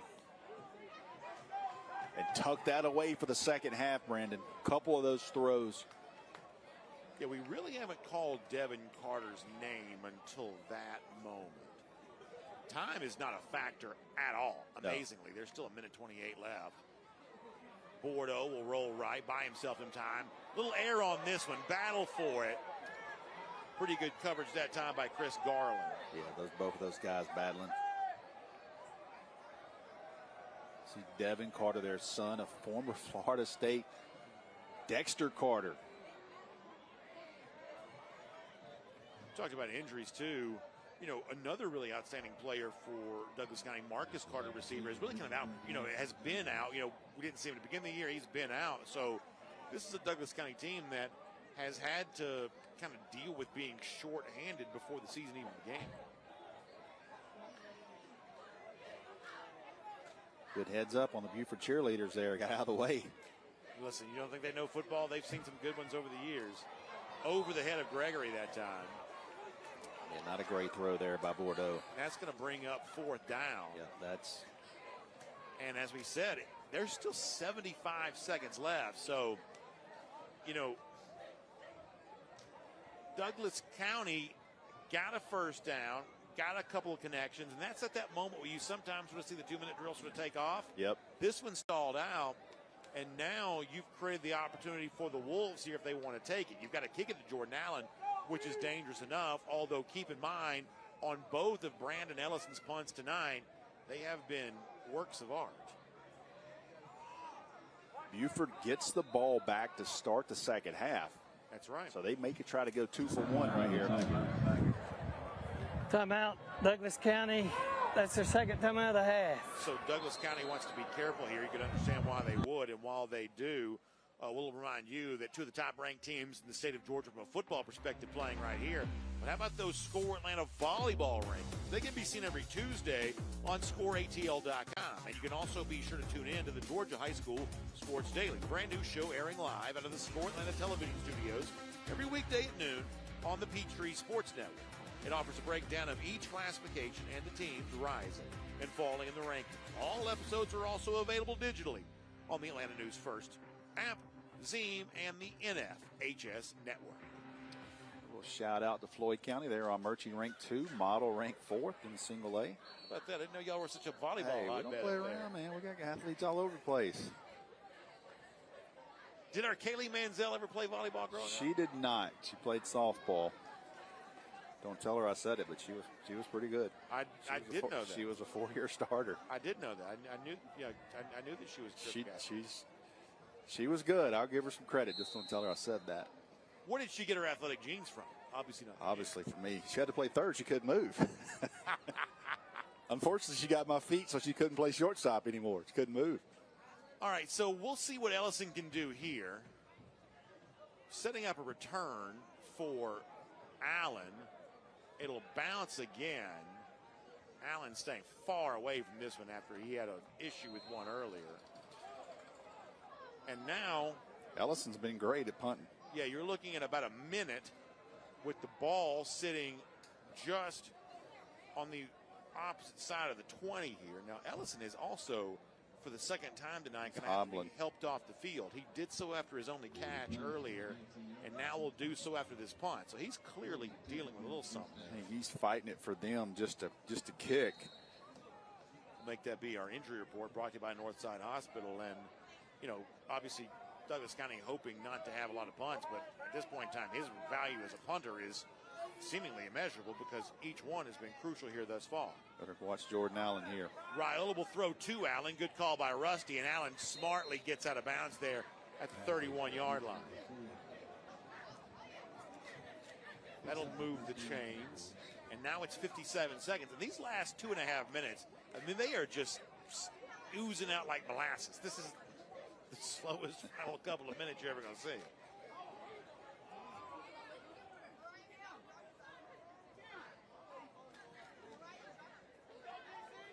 Ethan Irvin is the tailback.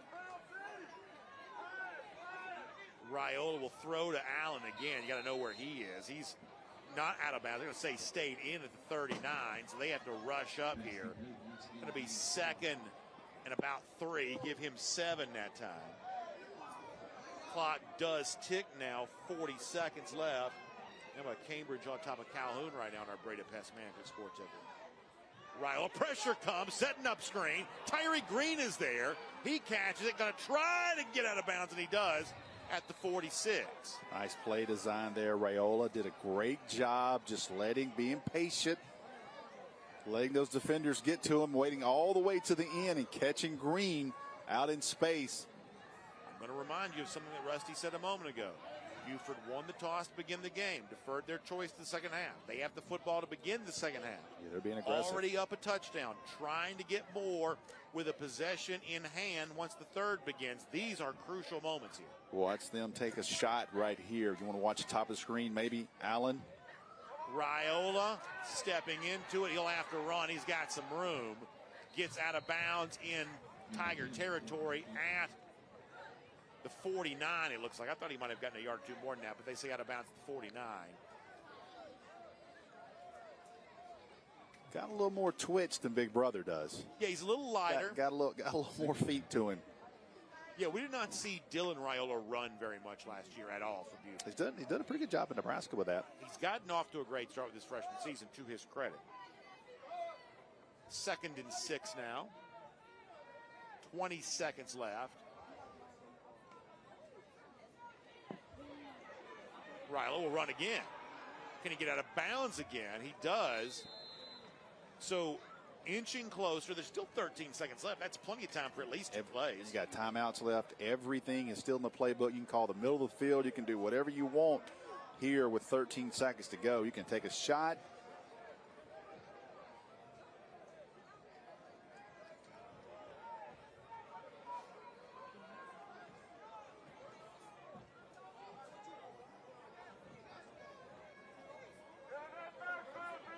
Raiola again surveying the situation. A little orbit motion here for Costin. Raiola avoids contact again. Sidearm throw, and it's almost intercepted. And that would have been another one for Owens, who has been in the middle of everything that's happened tonight defensively.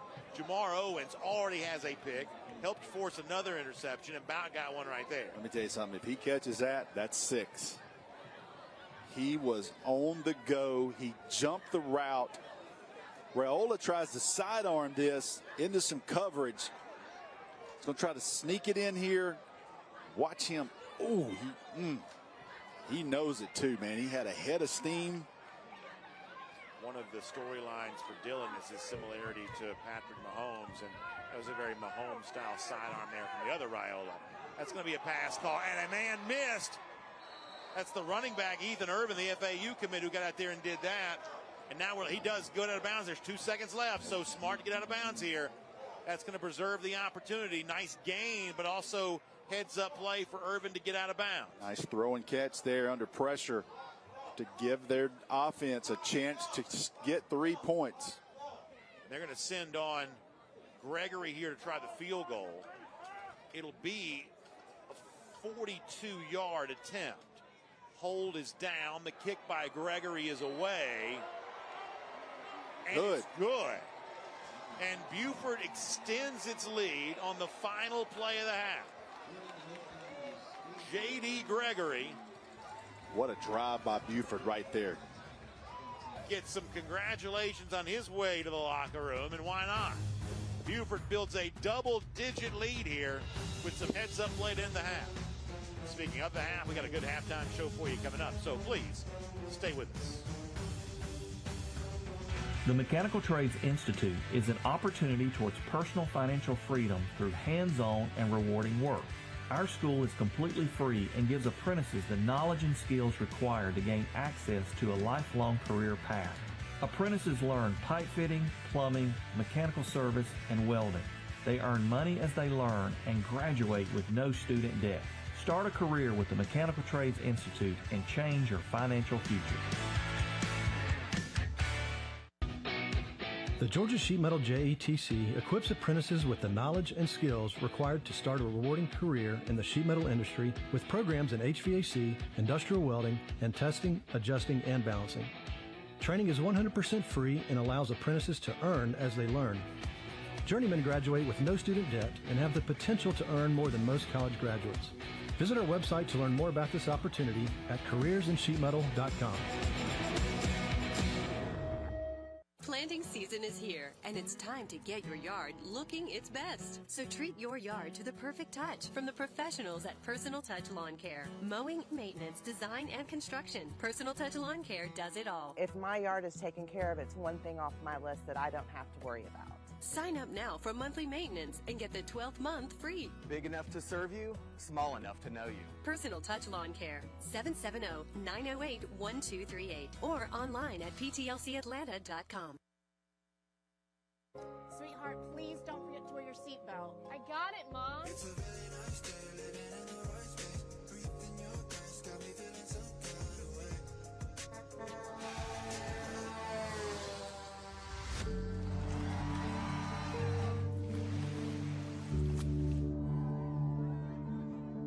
In the blink of an eye, so many tomorrows can disappear. Buckle up for your future, every trip, every time. A message from the Governor's Office of Highway Safety. The GeorgiaConstructionCareers.com drive for the GHSA state title is sponsored by the Atlanta Falcons. Rise up. The Georgia Elite Classic, Georgia's largest all-star games. Breda Pest Management, the official pest control of Atlanta. Personal Touch Lawn Care. The smallest details make the biggest difference. The Georgia Sheet Metal and Air Conditioning Contractors Association. CareersInSheetMetal.com. Building a solid future. And by R.S. Andrews. Story after story, we deliver smiles. And welcome all to the halftime show brought to you by Sports Turf. I'm Kaylee Mansell, joined by Randy Dale of GeorgiaConstructionCareers.com. All right, Randy, I watch a lot of football. I see a lot of athletes. I don't know if I've ever seen you make as athletic of a play as you just did trying to make sure the football didn't hit the truck. Walk me through it. Oh, listen, I have a vertical leap issue, all right, and a height issue to begin with. But I think I might have cleared 3 or 4 inches off the ground. But thank God Graham was there, and he made a great play. But, hey, we got off the ground a little bit. I'll be looking for you on the ESPN Top 10 Randy. That sounds great. I love it. All right, so going into the trades, one thing we talk a lot about is the apprenticeship, the opportunity to get there. But to go into the trades, do you need any sort of prior skill set, or what does that look like? No, absolutely not. So all the apprenticeship programs will teach you when you're a green person, as we would say in the industry. And so actually we kind of prefer it that way so we can train you the right way, but we'll take those that have been in the trade as well. We'll evaluate their skills and see if they can advance through the apprenticeship. But yeah, you need a good work ethic. You need to show up on time, work hard, keep your mouth shut, do the right things. You know what? If you do that, you can be successful in anything. I know you're a big advocate of women in the trades, but here in just a few weeks, we're going to host our first ever Corky Kell Dave Hunter Girls Flag Football Tournament. You're coming in as the title sponsor. Why get involved with that event? Well, let me say first of all, I'm standing next to the intramural MVP of flag football or something like that. All my athletic achievements are getting shouted out tonight. So anyway, we're really excited about this. Great opportunity for us to do something for the women's sports, right? And we're really encouraging more and more women to look at trades and try to get involved in them. My sister-in-law is a sheet metal worker, and there's many other women in the trades. It's not just a man's career. But we're excited about the flag football, looking forward to it. One thing we haven't gotten the chance to talk about in our interviews that we've done with one another is the academy, and how does that help that transform interns into the next level? Yeah, so the Building Trades Academy, we take minorities in certain zip codes in and around Atlanta, get them out of the position they're in, the poverty they're in, get them into the apprenticeship, pre-apprenticeship training to get them ready for apprenticeship programs. Statistics show us that when you go through pre-apprenticeship training, you're 85% more likely to complete the apprenticeship training. So it's really beneficial for them. It really has helped them. We have had 115 come through our program. Wow. We have about 85 working. So we're really excited about the work that's being done by that group. So how long is the apprenticeship program, and what are the primary benefits? Yeah, so the apprenticeship program, the actual apprenticeship programs are 4 or 5 years. Most of them have went back to 4 years. And, you know, the best benefit of it all is the training, and you're earning while you learn. So you're not paying to go to school. It's free of charge. We offer scholarships, and then you're earning wages, and you're learning a craft. Last thing for you, and it's just crazy to believe that here in just a few weeks, we're also going to have our Georgia High School Football Hall of Fame. You guys are one of the founding sponsors of that event. How excited are you that it's coming up so close, and we're going to have a whole list of new inductees this year? Oh, it's really exciting, and, you know, I'm proud to be on the board. We're proud to be a founding sponsor. I know a couple of years ago, I think I was called up to accept an award, and I put on the jacket, or acted like I put on that recipient's jacket. It was about 3 feet too long, but that's okay. Anyway, it's just awesome that we're doing that and showing honor and everything for people that played in Georgia. It's great. Well, excited to have you here. Can't wait to see you in the following weeks. But with that, let's take a look at the Douglas County Band presented by Dog Nation.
It's hot at Matthews Kia of Cartersville, so we are having a hot sales event. We have great selections of 2024 and 2025 new vehicles. Lease the 2025 Kia Carnival LX $429 for 24 months, the 2024 Kia Sportage LX $289 for 24 months, or the 2024 Kia Telluride S just $379 for 24 months. Hurry, because prices are in your favor right now. Don't forget, Matthews Kia of Cartersville is home to the lifetime warranty. Come see us today. All roads lead to Matthews Kia of Cartersville.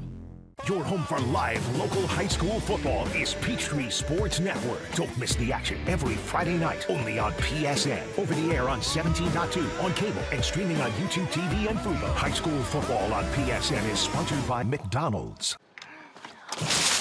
What should we do? I'm going to CashNetUSA.com. I can apply in minutes, and if approved, we can have the money as soon as the same business day. Go to CashNetUSA.com to apply for the money you need. I'm Judge Hatchett, and I am here to tell you that when tragedy strikes, you need our experienced law firm. Hiring the wrong attorney can get you a lower settlement than you deserve, and that's a fact. That's why you need the Lions of Stewart Miller Simmons trial attorneys on your case. If you or a loved one has suffered a personal injury or wrongful death, call us at 404 Law Firm or smstrial.com. Your Atlanta Dream. Take on the Washington Mystics on Peachtree Sports Network. What even is a Mystic? Anyway, we'll beat them. Dream Mystics. Sunday at 3 on Peachtree Sports Network. What is GMFB overtime? It's this, that, and a whole lot of 5 days a week. Let's go. Here we go. It's football for everyone. Weekdays at 10 on Peachtree Sports Network. Welcome to the Score Atlanta studios. I'm Craig Sager, and we're going to be joined now by Chad Simmons from On3 to talk about the recruiting angle of this matchup. Chad, how's it going? It's going great, Craig. Thanks for having me, man. You bet. So, I mean, tons of recruits on both sides of the ball, but I want to start with Buford. What are you looking for on this year's Buford team? Where do you think the strength is from a recruiting aspect? Well, like you said, man, for us, it's like a gold mine. There's stars everywhere for us. And on Buford's side, starting with defense, I think that's where it starts for me. Jaden Perlotti, linebacker, going to USC now, one-time Georgia commit. I've seen him probably half a dozen times, flies around, always flashes, makes big plays, plays fast. Then you move inside to Montrez Walker, Colorado commit, going to play for Coach Prime right now out in Boulder. More of that old school thumper guy, has, I think, 40-plus offers, been a national name for a few years. Staying on defense, but going down to the underclassmen. Bryce Perry Wright, a 2026 four-star for us. Top 100 guy going to Auburn this weekend. Nasir McCoy, 2026 safety, going to Georgia this weekend. So stars everywhere on that Buford sideline. And then let's go to Douglas County. I think this year they're almost kind of playing with house money. They have so many young recruits, but what impresses you just overall with the makeup of this roster for the Douglas County Tigers? I think you kind of hit it. I mean, they have skill guys everywhere. Offense, defense. I think it starts with James Johnson. He's a senior at Douglas County, kind of Swiss Army knife. He's going to USC. He'll play cornerback or DB at USC for Lincoln Riley, but he plays everywhere. He's played everywhere for Johnny White except for the line of scrimmage. He's played linebacker, quarterback, running back, receiver. I think it starts there. Then you move down to other receivers like Aaron Gregory, 2026, Devin Carter, 2026. Both those guys are national recruits, have offers from the who's who in college football. Aaron Gregory was at Texas A&M last weekend. Devin Carter, a one-time Florida State commit. So those guys have skill players, speed, and size all over the roster. And then when there's this many colleges interested in one matchup, I mean, how big is that for an opportunity for a guy that might not be on the radar on one of these powerhouses to make a big play, make that impression? Oh, it's huge. It just takes one time to be seen by the right person. So we know a lot of eyes are on this game tonight, whether it be live in person, watching through you guys on TV, or even tape in the future. So being in the right place at the right time, being seen by the right person can change things in recruiting just like that. Fantastic. Well, thank you so much, Chad, for joining us. We'll be back with more halftime coverage. Man, you know how to do this? Man, I don't even know. I was flipping burgers last week. Violation, unsportsmanlike conduct, impersonating a craftsman. Skilled trade unions are well-trained career pros, not part-timers. Construction is a rewarding and lucrative career with advancement potential, but you have to do it the right way with the right training. Learn how you can be a pro. Find your career at GeorgiaConstructionCareers.com. Beginning the morning you opened your eyes, we spent every waking moment preparing you for the day you'd leave our nest. Whether it's driving to practice or helping with homework, it's all prepared you for, what am I going to be when I grow up? Will you be ready? After much thought, I made my decision to take my talents to the IBEW Local 613. The International Brotherhood of Electrical Workers is not simply a job, it's a career. Visit IBEW613.org to begin a new future today.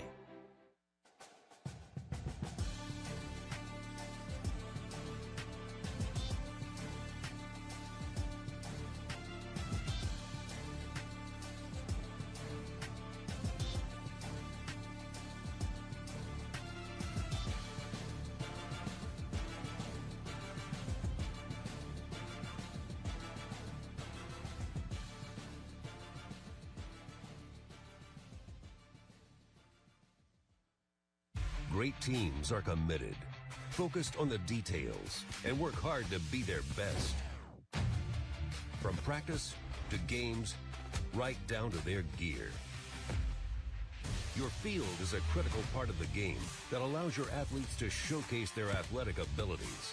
Sports Turf is committed to bringing your team innovative sports surfaces with unparalleled performance. You bring the vision. Our team brings it to life.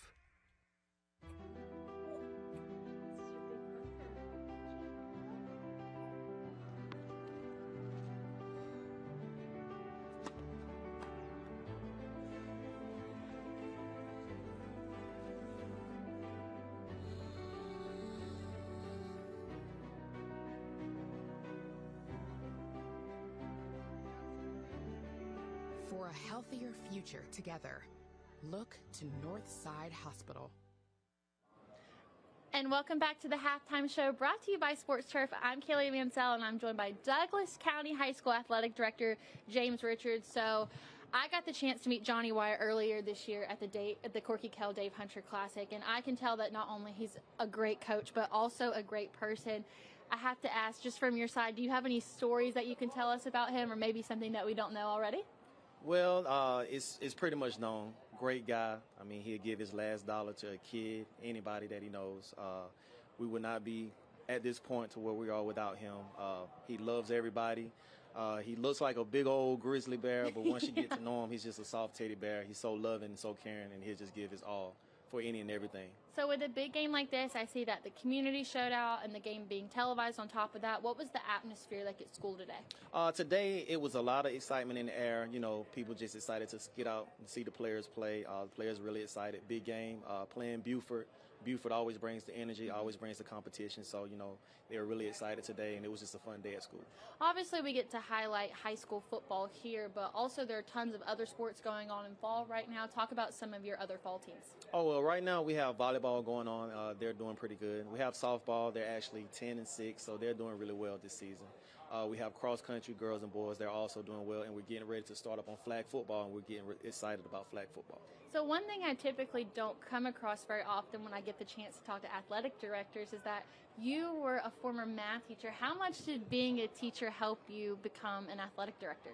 I think just being a teacher, being in the class doing math, especially geometry, you get a number size of things, you see things in a different light, and it kind of helps you with shapes, directions, and just putting things together, using your number sense in your brain. So without that, that kind of helped me just put a lot of things together, see puzzles and everything. So with that advantage, I kind of just took that, and it helped my role as being an athletic director. And correct me if I'm wrong, you were also a basketball coach too, right? Yes, I was a basketball coach. What was it like going from being a coach and having that control to having to kind of step away and look at the larger picture as an AD? Yeah.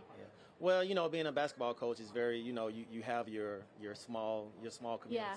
However, being an AD, instead of just looking at that one sport, you look at all the sports, so it's kind of a different trajectory. You got to be open-minded and be willing to help all the sports, especially the girls' sports. It's just, it's something that's very eye-opening. So. If there is one thing that you could tell people at home, whether it's about the community or the school itself or athletics, what would it be? I think one thing that I could tell people about our school is we have a loving school. The community is they're behind us, and it's just a loving family, a big family, and we're all in for each other. I think it's no secret the leaps and bounds that this football team has made, especially over the last couple of years. What's it been like to watch the program flourish into what it is at this moment? It's been a miraculous thing. They've come from, I've seen big strides, and it's very exciting, especially to see the coaches coming through the building, all the big name coaches that come here at the school. Kirby Smart, Lance's helicopter, Georgia Tech coach. And it's just very exciting. It's good to see, and I'm really excited for the kids. Well, thank you so much for allowing us to host here. It certainly has not disappointed. All right, thank you. All right, guys, with that, the second half is about to start soon, so stay right where you're at. We've got more football coming up right after this. All right. Thank you for watching Georgia High School Heroes presented by Ingalls. I'm Chris Bainbridge, and each week we're bringing you one of the best to ever play high school football in the great state of Georgia. This week, our athlete takes us to Athens and Athens High School. As a junior, Fran Tarkenton led his football team to the state championship in 1955. During his senior year at Athens High, he was named All-State, not only in football, but baseball and basketball as well. After graduation from high school, Tarkenton went on to UGA and led the Bulldogs to an SEC title. He went on to NFL fame primarily as a quarterback for the Minnesota Vikings. At the time of his retirement, Tarkenton owned every major quarterback record in professional football. He was inducted into the Pro Football Hall of Fame in 1986. Thank you for watching Georgia High School Heroes presented by Ingalls.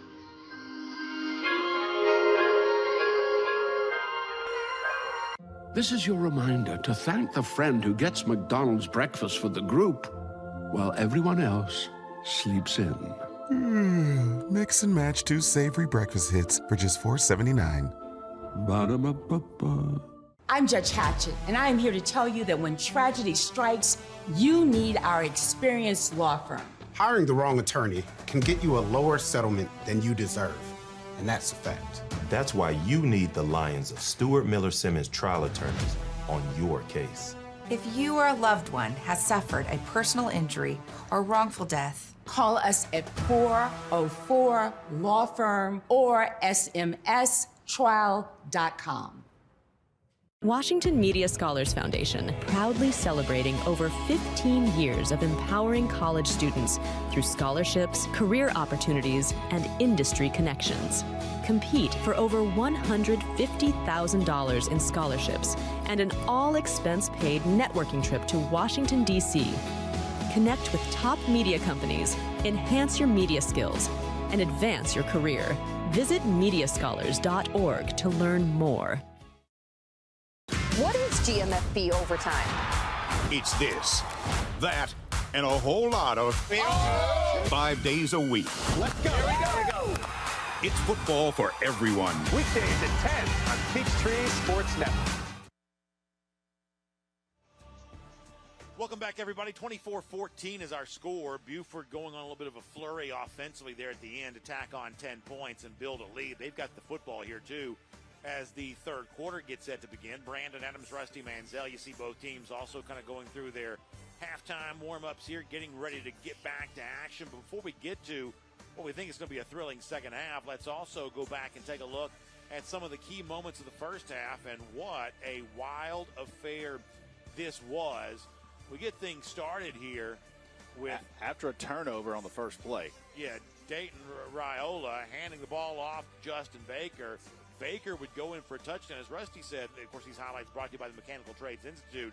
That's set up because of the J.D. Gregory short kickoff that was recovered by Buford, and they got the scoring going. And then it was Douglas County's turn to answer back. DJ Bordeaux going to make a beautiful throw here to the junior wide receiver, Aaron Gregory. This was an absolutely amazing perfect pass.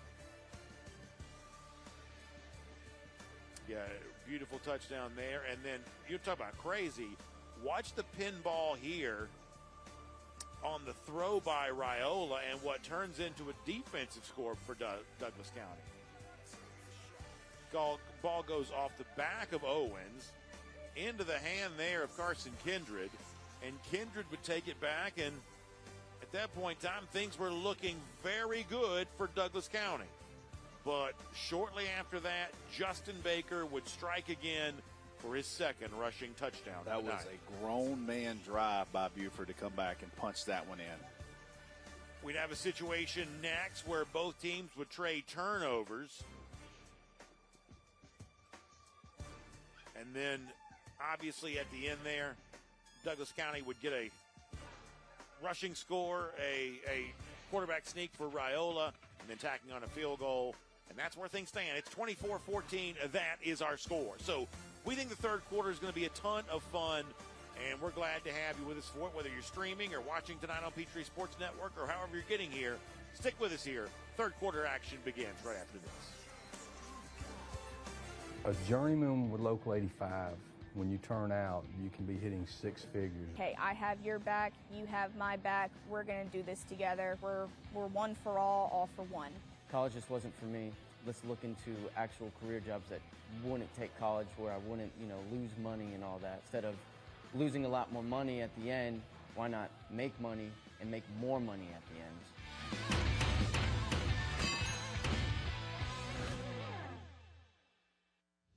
Are you interested in becoming a deputy or a jailer? The Gwinnett County Sheriff's Office is hiring and looking for individuals passionate about protecting and serving their community. If you are 18 years or older, join our team by visiting GoGCSO.com for more information. Gwinnett County, together, we can make a difference.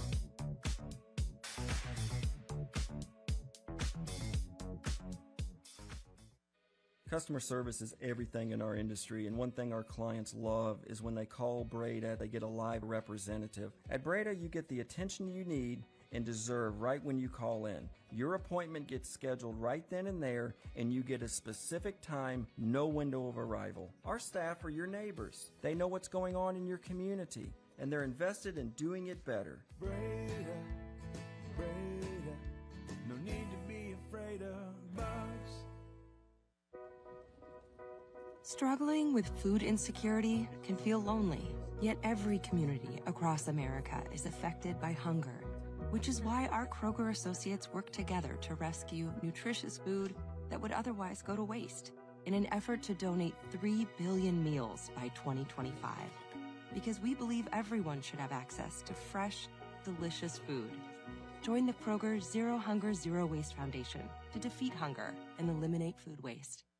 Sweetheart, please don't forget to wear your seatbelt. I got it, Mom. It's a really nice day, living in the right space. Breathing your grace, got me feeling some kind of way.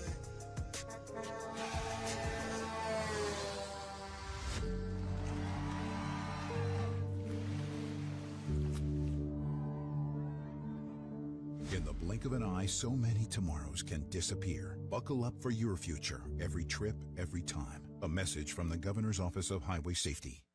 The drive for the GHSA state title is presented by GeorgiaConstructionCareers.com. Transform your future today. All right, welcome back, everyone. Brandon Adams, Rusty Manziel, Kaylee Manziel, of course, as she does each and every week, doing a great job in our host position. We're getting ready for second half action here. And how about this distinguished visitor to the proceedings? The head coach of the USC Trojans, taking a look at a couple of his commits. James Johnson on the Douglas County side, Jaden Perlotti on the Buford side, fresh off a visit over to Carrollton, where Carrollton's battling Gainesville tonight. How about Lincoln Riley on hand tonight? Yeah, kind of expected that, and USC being off this week made his way to the East Coast. And Buford, defensive lineman that we highlighted, Bryce Perry Wright, he took a visit out to California recently too. So got 2 commits in this game, and obviously as talented as this state is, it'd be crazy not to try to recruit more. Manuel Boris Perez here with the short kick. Going to create a returning opportunity for Tyreek Green. There's also a flag down. 2 of them. If the kick stands, it's across the 30-yard line. In pretty good field position for Buford, but let's see what the flags are here before we make too many proclamations. Of course, to go back to Lincoln Riley, what a concerted effort he and his staff have put on recruiting the state of Georgia, of course. Yep. They have really tried to make some headway, especially with defensive linemen here in the state of Georgia.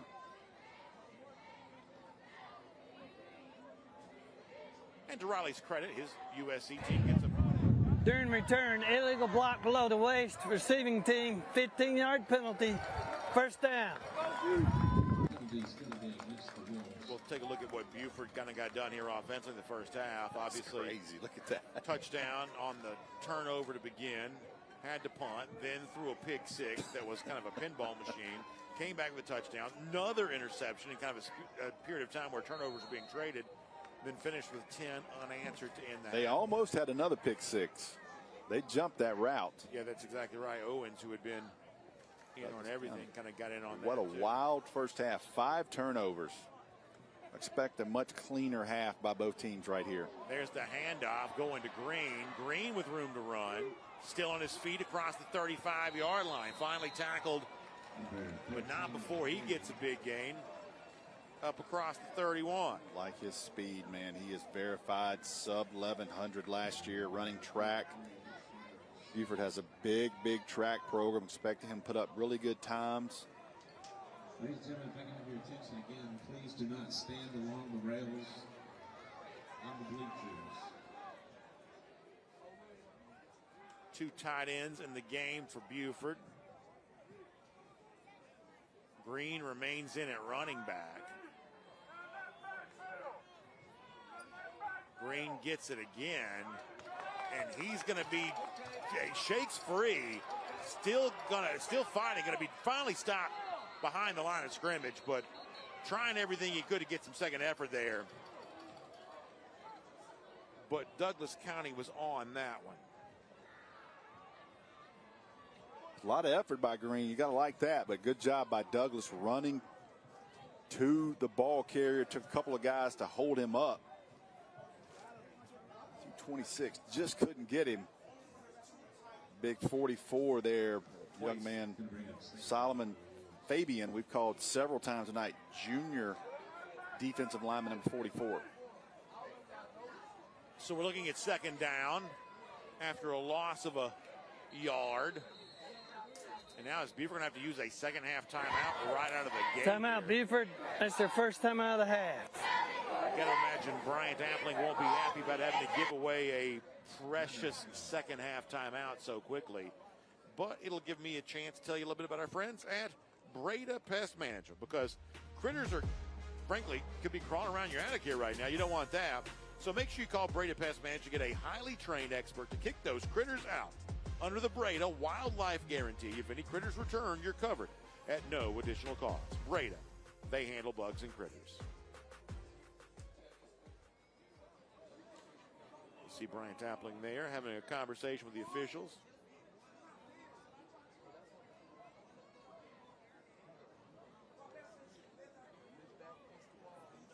Yeah, when you take a timeout like that, obviously Coach App's he's trying to ask a question. And they immediately looked, when they called that timeout, they immediately looked. I think he's questioning whether the clock started too early. Okay. How about the 4-game stretch that Buford's faced to begin this season?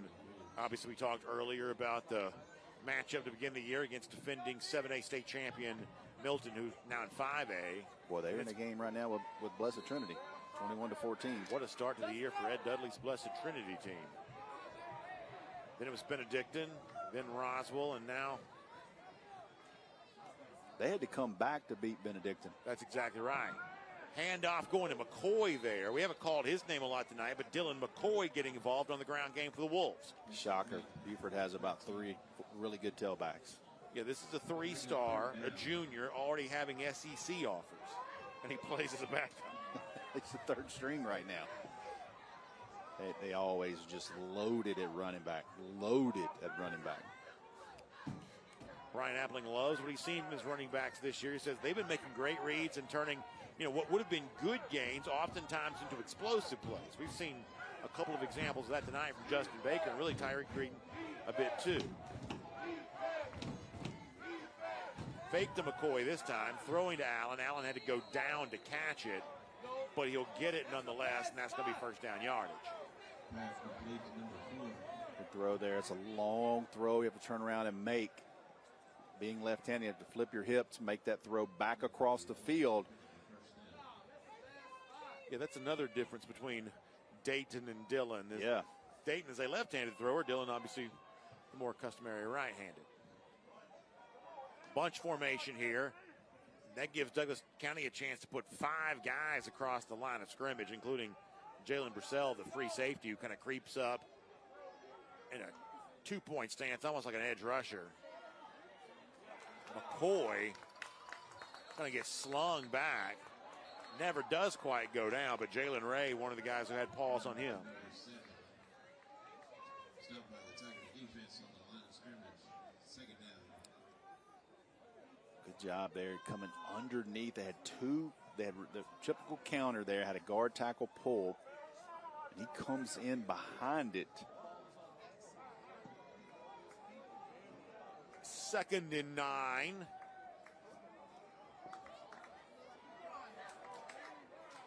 Buford is as bunched up as you'll see anybody be here right now. Allen goes in motion. He takes the jet sweep, looking to run left side. Gets a block, stays on his feet, across the 40-yard line. Might have a cramp. Yep, he's reaching for it. He's reaching for it. I tell you, he's explosive, man. He has a different gear to him.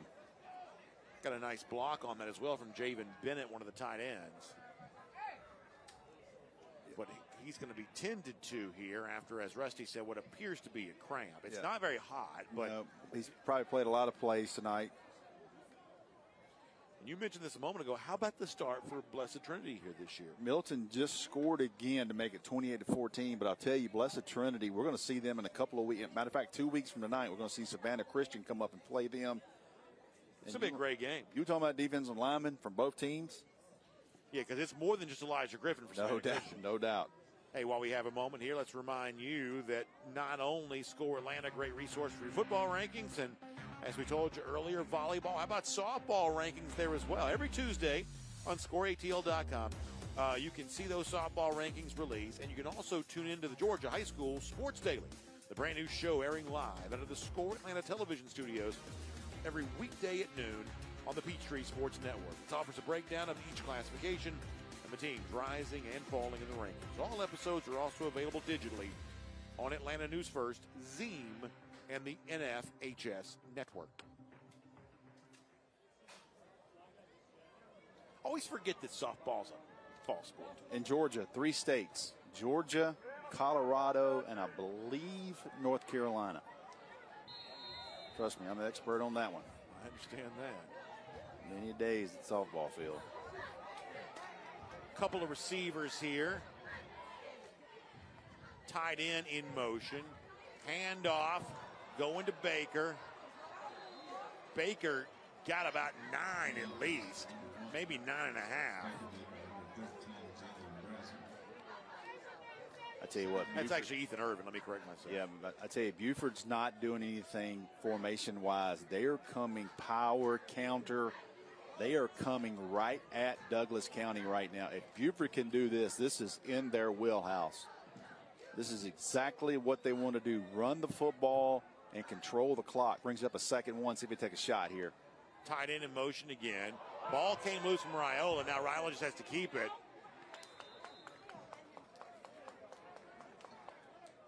He's going to, I think, lose a little bit there. They're going to make 3rd down longer than it otherwise would have been. A little bit of a botched exchange between Raiola and Baker.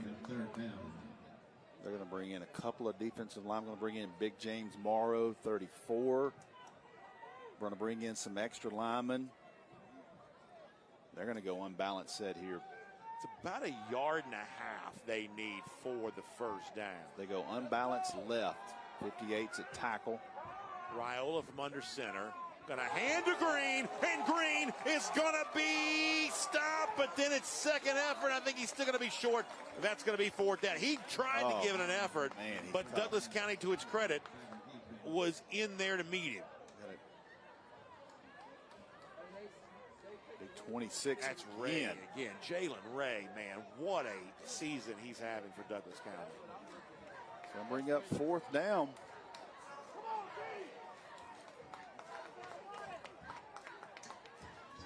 Still same situation here, basically about 2 yards. It may be a hair shorter than that, but it's essentially 2 yards. Bunch again. Buford is hurrying. They're going to have to get the snap off just barely. They do get the first down. They snapped it with 1 second left on the play clock, but they got it off in time. And Baker helps get the first down. That's a big moment right there. Yes. Because they barely got that play out.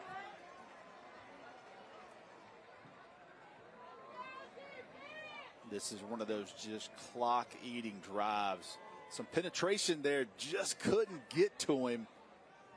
And you see Buford offensive lineman burying some Douglas County defenders down the field. This is as Buford as it gets right now. There's no doubt. Counter again.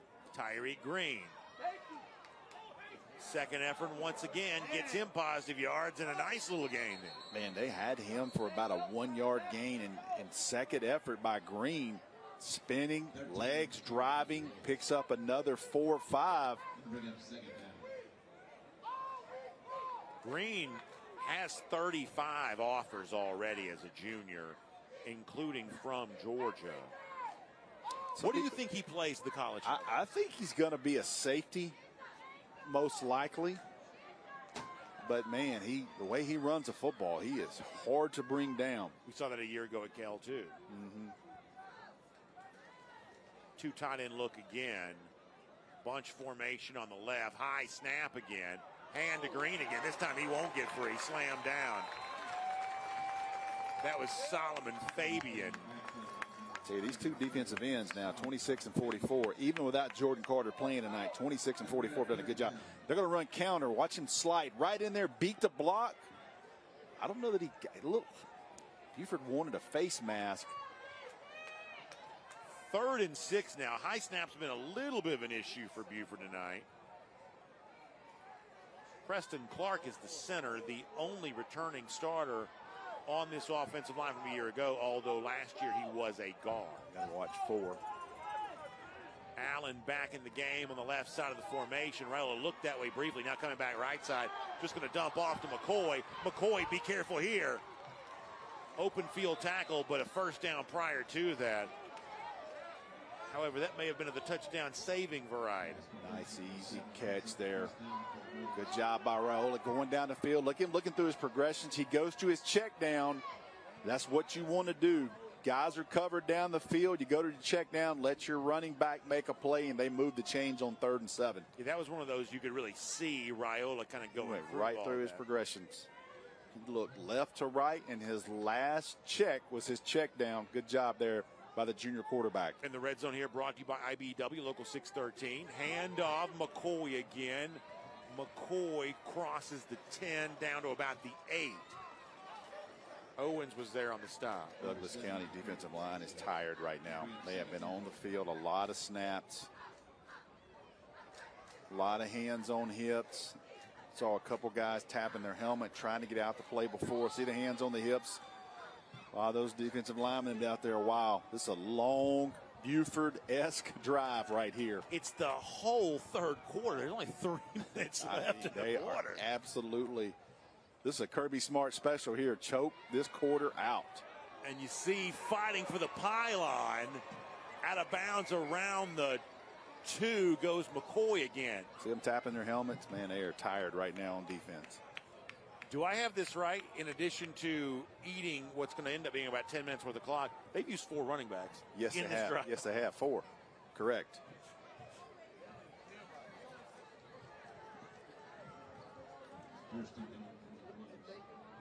What a drive by Buford. See if they can punch it in.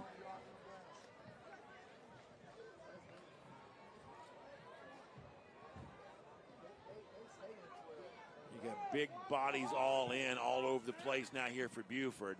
Fake by Raiola. He's going to be hit. The football came free. Play. And Douglas County has fallen on it. Out of nowhere.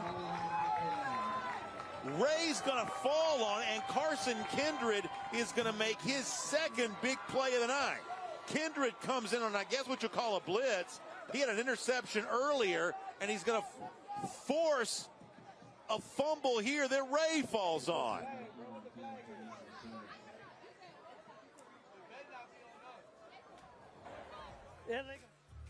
There's a man down for Douglas County, but what a change in momentum. Your home for live local high school football is Peachtree Sports Network. Don't miss the action every Friday night, only on PSN. Over the air on 17.2, on cable, and streaming on YouTube TV and Fubo. High school football on PSN is sponsored by McDonald's. It's hot at Matthews Kia of Cartersville, so we are having a hot sales event. We have great selections of 2024 and 2025 new vehicles. Lease the 2025 Kia Carnival LX, $429 for 24 months. The 2024 Kia Sportage LX, $289 for 24 months. Or the 2024 Kia Telluride S, just $379 for 24 months. Hurry, because prices are in your favor right now. Don't forget, Matthews Kia of Cartersville is home to the lifetime warranty. Come see us today. All roads lead to Matthews Kia of Cartersville. This is where it starts. Where your story begins. This is the trail you blaze yourself. And step by step, you get stronger, faster, better. This is where it starts. How will you finish? Ingles, we're with you every step of the way. Your Atlanta Dream. Take on the Washington Mystics on Peachtree Sports Network. What even is a Mystic? Anyway, we'll beat them. Dream Mystics. Sunday at 3 on Peachtree Sports Network. What is GMFB overtime? It's this, that, and a whole lot of 5 days a week. Let's go. Here we go. It's football for everyone. Weekdays at 10 on Peachtree Sports Network. Here's to the legends of the game who paved the way for the stars of today. Get out of his way. Origin Sports showcases sports history that is as relevant today as it was in past. Origin Sports, run it back. As dramatic a turn of events as you can possibly get, Douglas County on the verge of surrendering a touchdown, which would have been a significant deficit for them, forces a turnover on a fumble, and now they got the football. Let me also update you. It looked like Jalen Ray, who was injured, was able to get up on his own. That may be good news for Douglas County. And here comes James Johnson on the reception up to the 18-yard line. But the story here is Carson Kindred's hit on Raiola and the fumble that it forced, and now Douglas County finds new life, although trailing by 10. It's also the 6th turnover of the evening. Wow, what a just crazy turn of events. Buford's about to put almost a knockout blow, and Douglas County with a sack turnover. Bordeaux with the fake.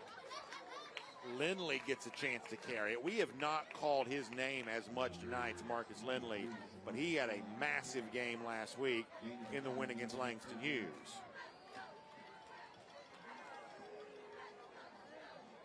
Big third down here, Brandon. Give your defense a little bit of rest. Just move the chains here to give your defense a little bit of a rest. Bordeaux tried to hard count it. He got him. Jump. I think he did. That's the second time tonight for Bordeaux doing it. Encroachment, defense, 5-yard penalty, first down.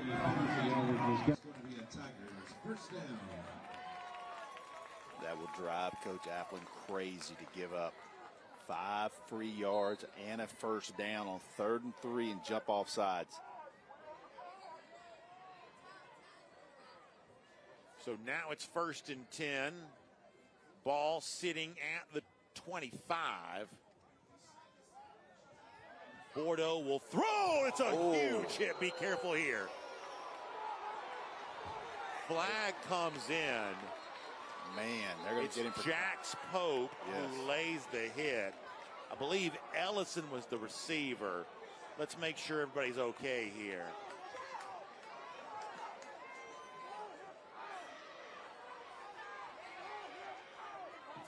Yeah, they're going to get him for taunting. Yes, so I think Rusty's right. Once again, it's not a situation where, targeting is an ejection. Houston right there. So Edgar Houston on the sideline here for Buford. But the penalty comes in late not on the hit for a targeting, but they don't get it for unsportsmanlike conduct. But standing over him after the fact. The Douglas County fans are not happy with Pope, but to my eyes, Pope is just coming over and making a play. Now, it's a big hit. I don't deny that. I don't think they got him on the hit. I think they got him on the taunting. See if they get him for unsportsmanlike conduct. But it has changed the energy in the building now on both sides. Boy, the Douglas County coaches they're animated and they're pointing. During the play, we have a personal foul, unnecessary roughness defense, 15-yard penalty from the previous spot. After the play, unsportsmanlike conduct defense. For both. 15-yard penalty. The result is a first down. So they get him on both. The sort of standing over and the taunting, that's kind of a by the numbers thing. Did you think it was an illegal hit? I don't think that was an illegal hit, to be honest with you. I'd have to see that. Such a bang-bang play. Let's see where his helmet is. It looked to me hit him in the seat right. He hit him in the back. Yeah, I just don't know what he's supposed to do different. Yeah, now, hit him in the back. Maybe standing over him is the wrong thing. And the minimum, he's going to get 15 there. We see that called pretty frequently, but I don't know how you coach that differently. Well, we talk about that with safety. And they're all, and listen, that referee doesn't have the replay. Yeah. So it's a bang-bang call. I don't agree with that one. I do agree with the unsportsmanlike. He hits his helmet's on the back of it. He hits him in the side. Now, right here, you just got to get up. And that's something Coach Appleton was arguing, I believe, with official. So the energy in the building is incredibly different now, and it's true sort of for both sides after the Pope hit. Hand off to Lindley. Lindley dancing left. Still on his feet, 40, 39. And there is a lot of intensity here right now. And you see that in the person of Joshua Vaughn, the center, who's been kind of credited as being like a second quarterback on this team because of the level of leadership that he provides. He is providing some emotional leadership here right now. And you can tell this ramped up a little bit, Brandon.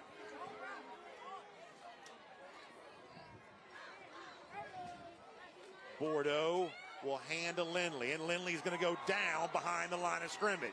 In there quick was A.J. Holloway, the South Carolina commit. Man, we are about one play away from the third quarter being gone. And it just disappeared. I mean, each team got one possession. But if you're Douglas County, if it does end this way, which it appears that it might, you have to call it a massive win because they were on the verge, they were on the ropes, they were about to be knocked out, and they got a tremendous reprieve in the form of a fumble, and now trying to cash it in. Got three receivers right side. Buford hints at pressure. Man-to-man at the bottom if they stay in it on Aaron Gregory. So they take a shot with 3 seconds to go. Gregory's got a touchdown already today. They're looking his way. He's going to catch at 35. Go down at the 31. That's going to be a first down for Douglas County, and that's going to bring the third quarter to an end. And what a final 12 minutes we have. Coming up for you, Douglas County on the move, trailing by 10. Two of the top 20 teams in the nation. Two of the best in Georgia. This battle is far from done. Dang, where you get this car? You need to join the union. The union? Absolutely. You can get 10 of these. Union construction workers earn the highest wages with the best benefits and the most protection in the construction industry. Find your career in construction. Go to GeorgiaConstructionCareers.com and start your future today.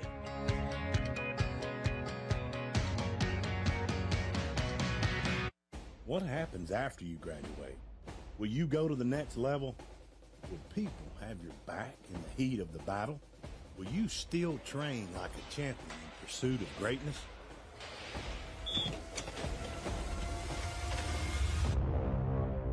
You will when you become an IBEW electrician.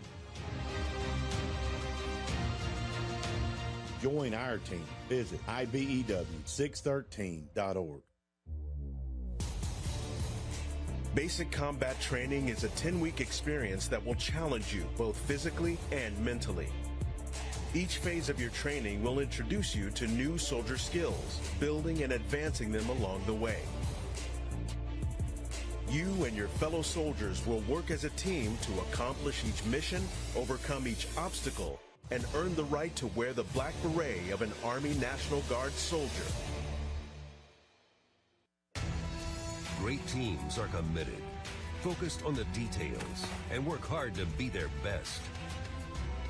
From practice to games, right down to their gear.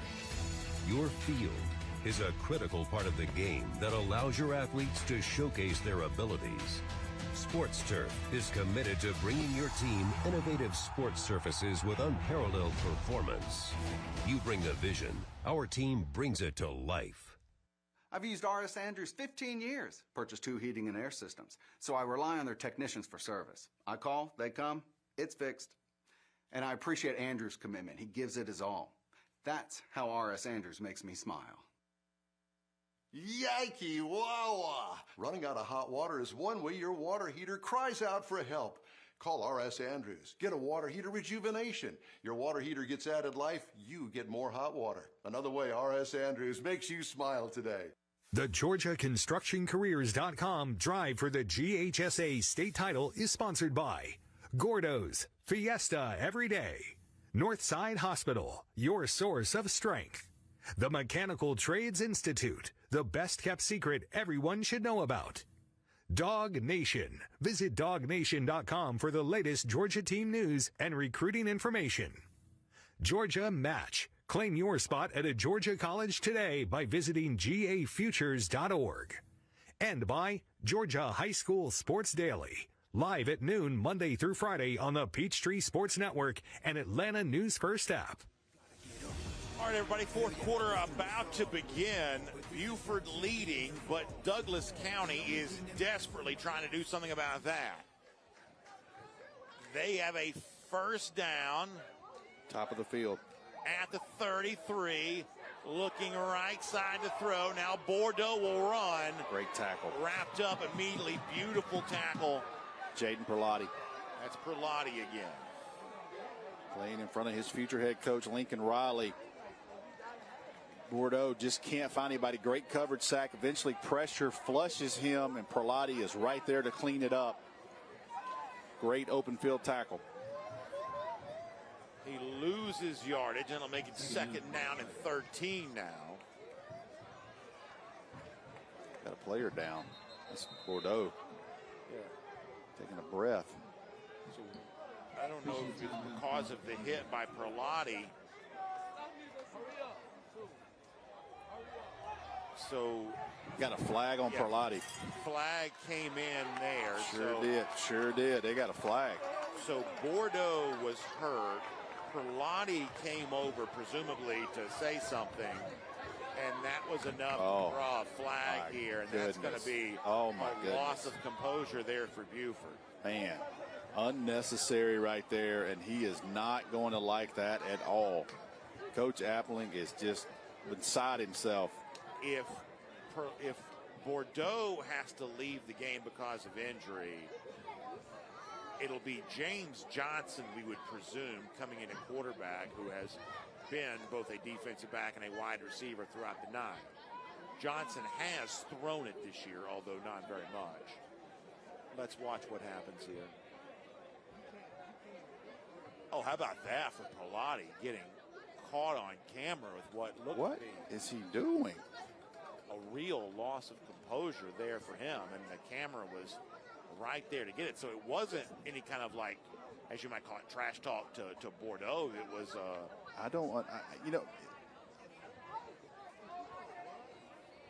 right, so we're going to take a quick break here and try to update you on the penalty and where things stand after a quick timeout here. This is the home of the GOATs.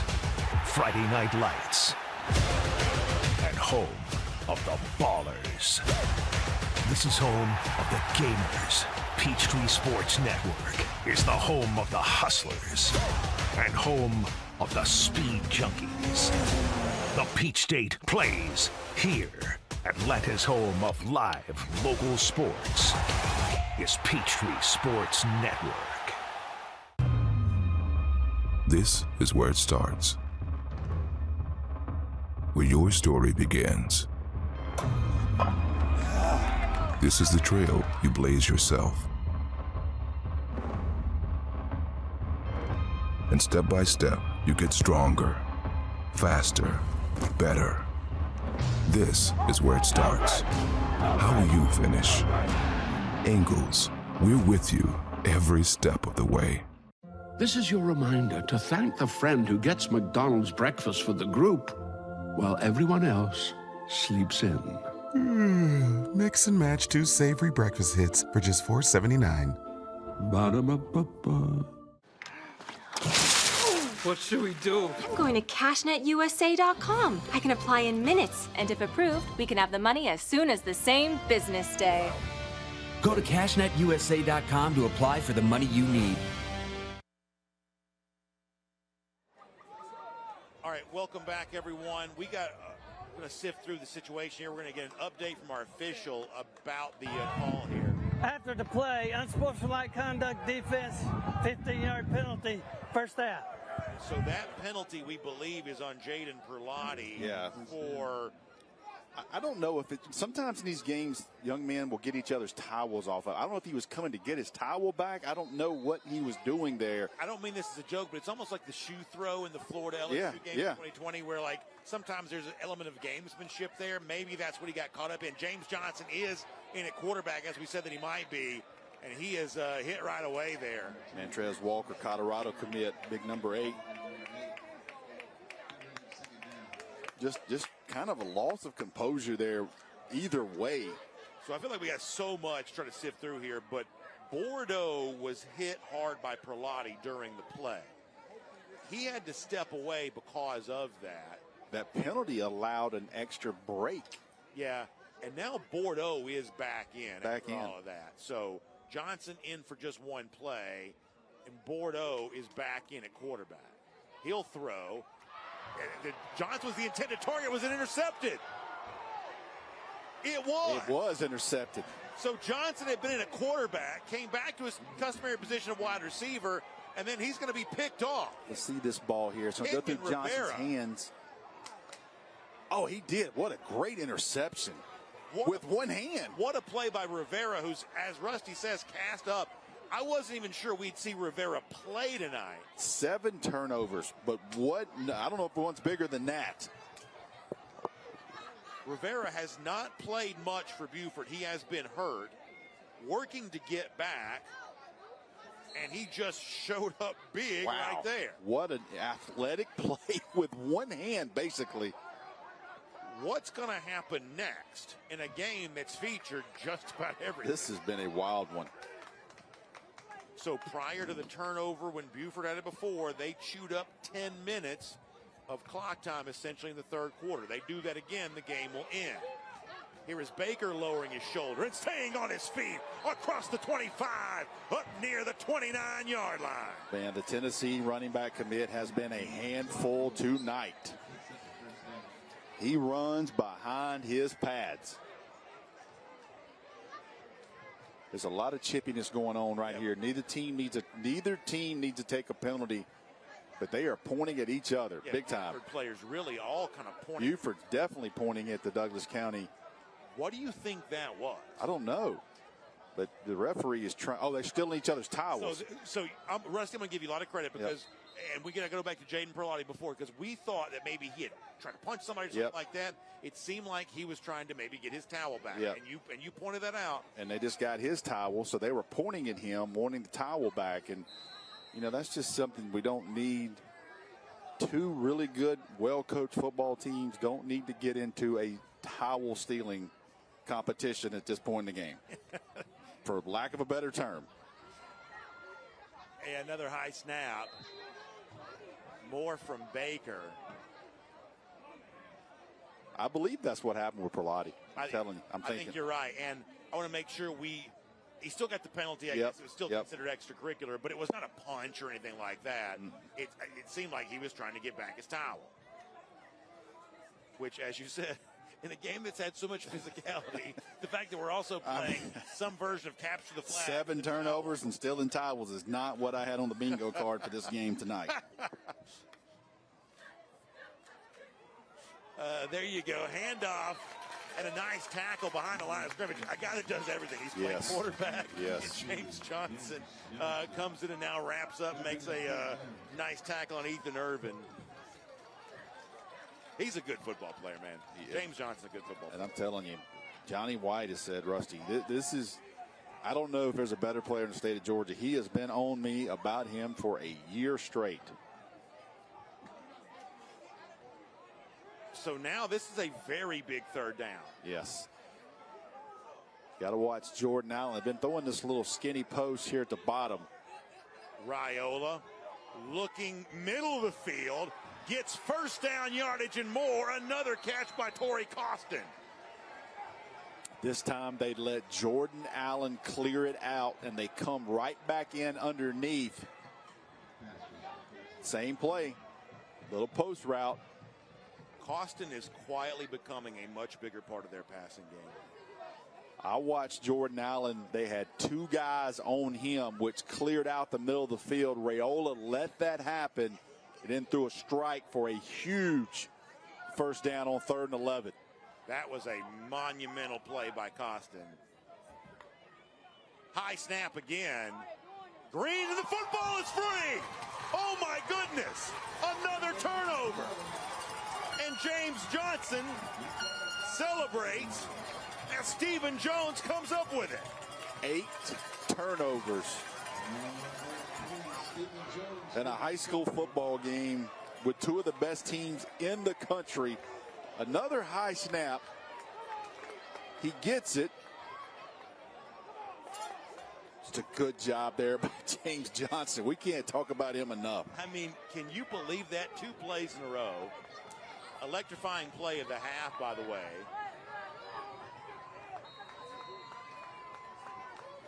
And now 8 total turnovers. But the onus is on Douglas County to do something with this one. Got to turn into points. 8 minutes left. You figure you got 2 possessions if things go right. After failing to do so the last time. 4 receivers, 2 on both sides. Is it time to start taking deep shots with such a talented group? Bordeaux, instead, middle of the field, and it's intercepted again, and the ball came free, and it's still up for grabs. Nico Maggio had the interception, then he fumbled. Brandon, we had 3 turnovers on 1 play.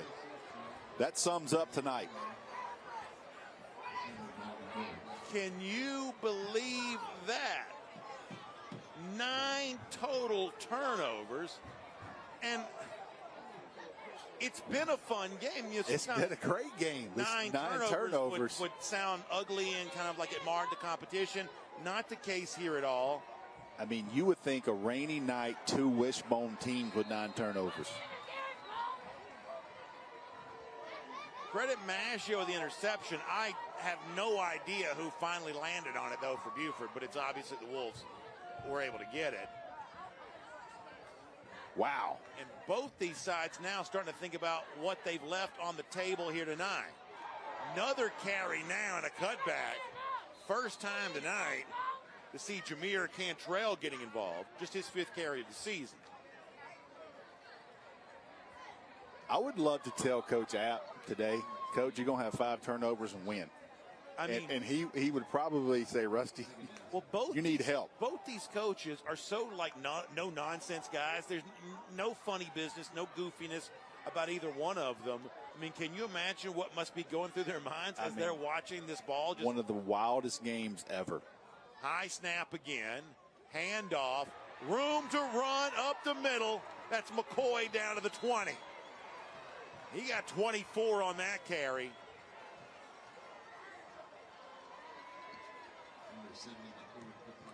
This is the part of the game, Brandon, where this offensive line starts taking things over. Look at the blocks right there.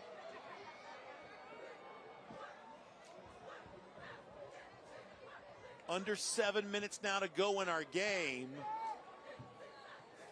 It seems like if you're Douglas County, you've got two choices. You can give up a touchdown quick and have at least some chance, or you can hold them to a field goal and then have, what essentially amounts to two-possession game. Raiola will throw. Allen is there. He dives for the touchdown. Wow. Jordan Allen. Man, that's a bad man right there. I'm telling you, he is explosive. I believe they may get Allen for celebration after the play, I think. That celebration that is still ongoing.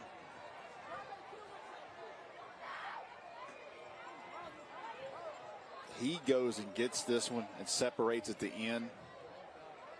Scoring recap presented by Brady. Gets this right. Referee is standing on top of it. He caught the ball. Was his feet down. Gonna get it for slamming the ball. It's too pretty to. Yeah, I agree. It's too pretty to overturn. The result of the play is a touchdown. After the play, unsportsmanlike conduct, offense. That penalty will be enforced on the kickoff. Man, he is something else. Yeah, I really have been impressed with him. This is a Louisville commit.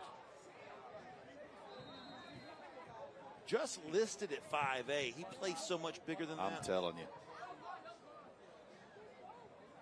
This is one of the rare experienced receivers from Buford. Most of the guys there trying to work into the offense did not play a ton a year ago. J.D. Gregory's extra point. And, you might think a 17-point lead with 6:25 to go is sort of enough to salt it away, but anything can happen in this game. If you're thinking that means you just haven't been with us all night long.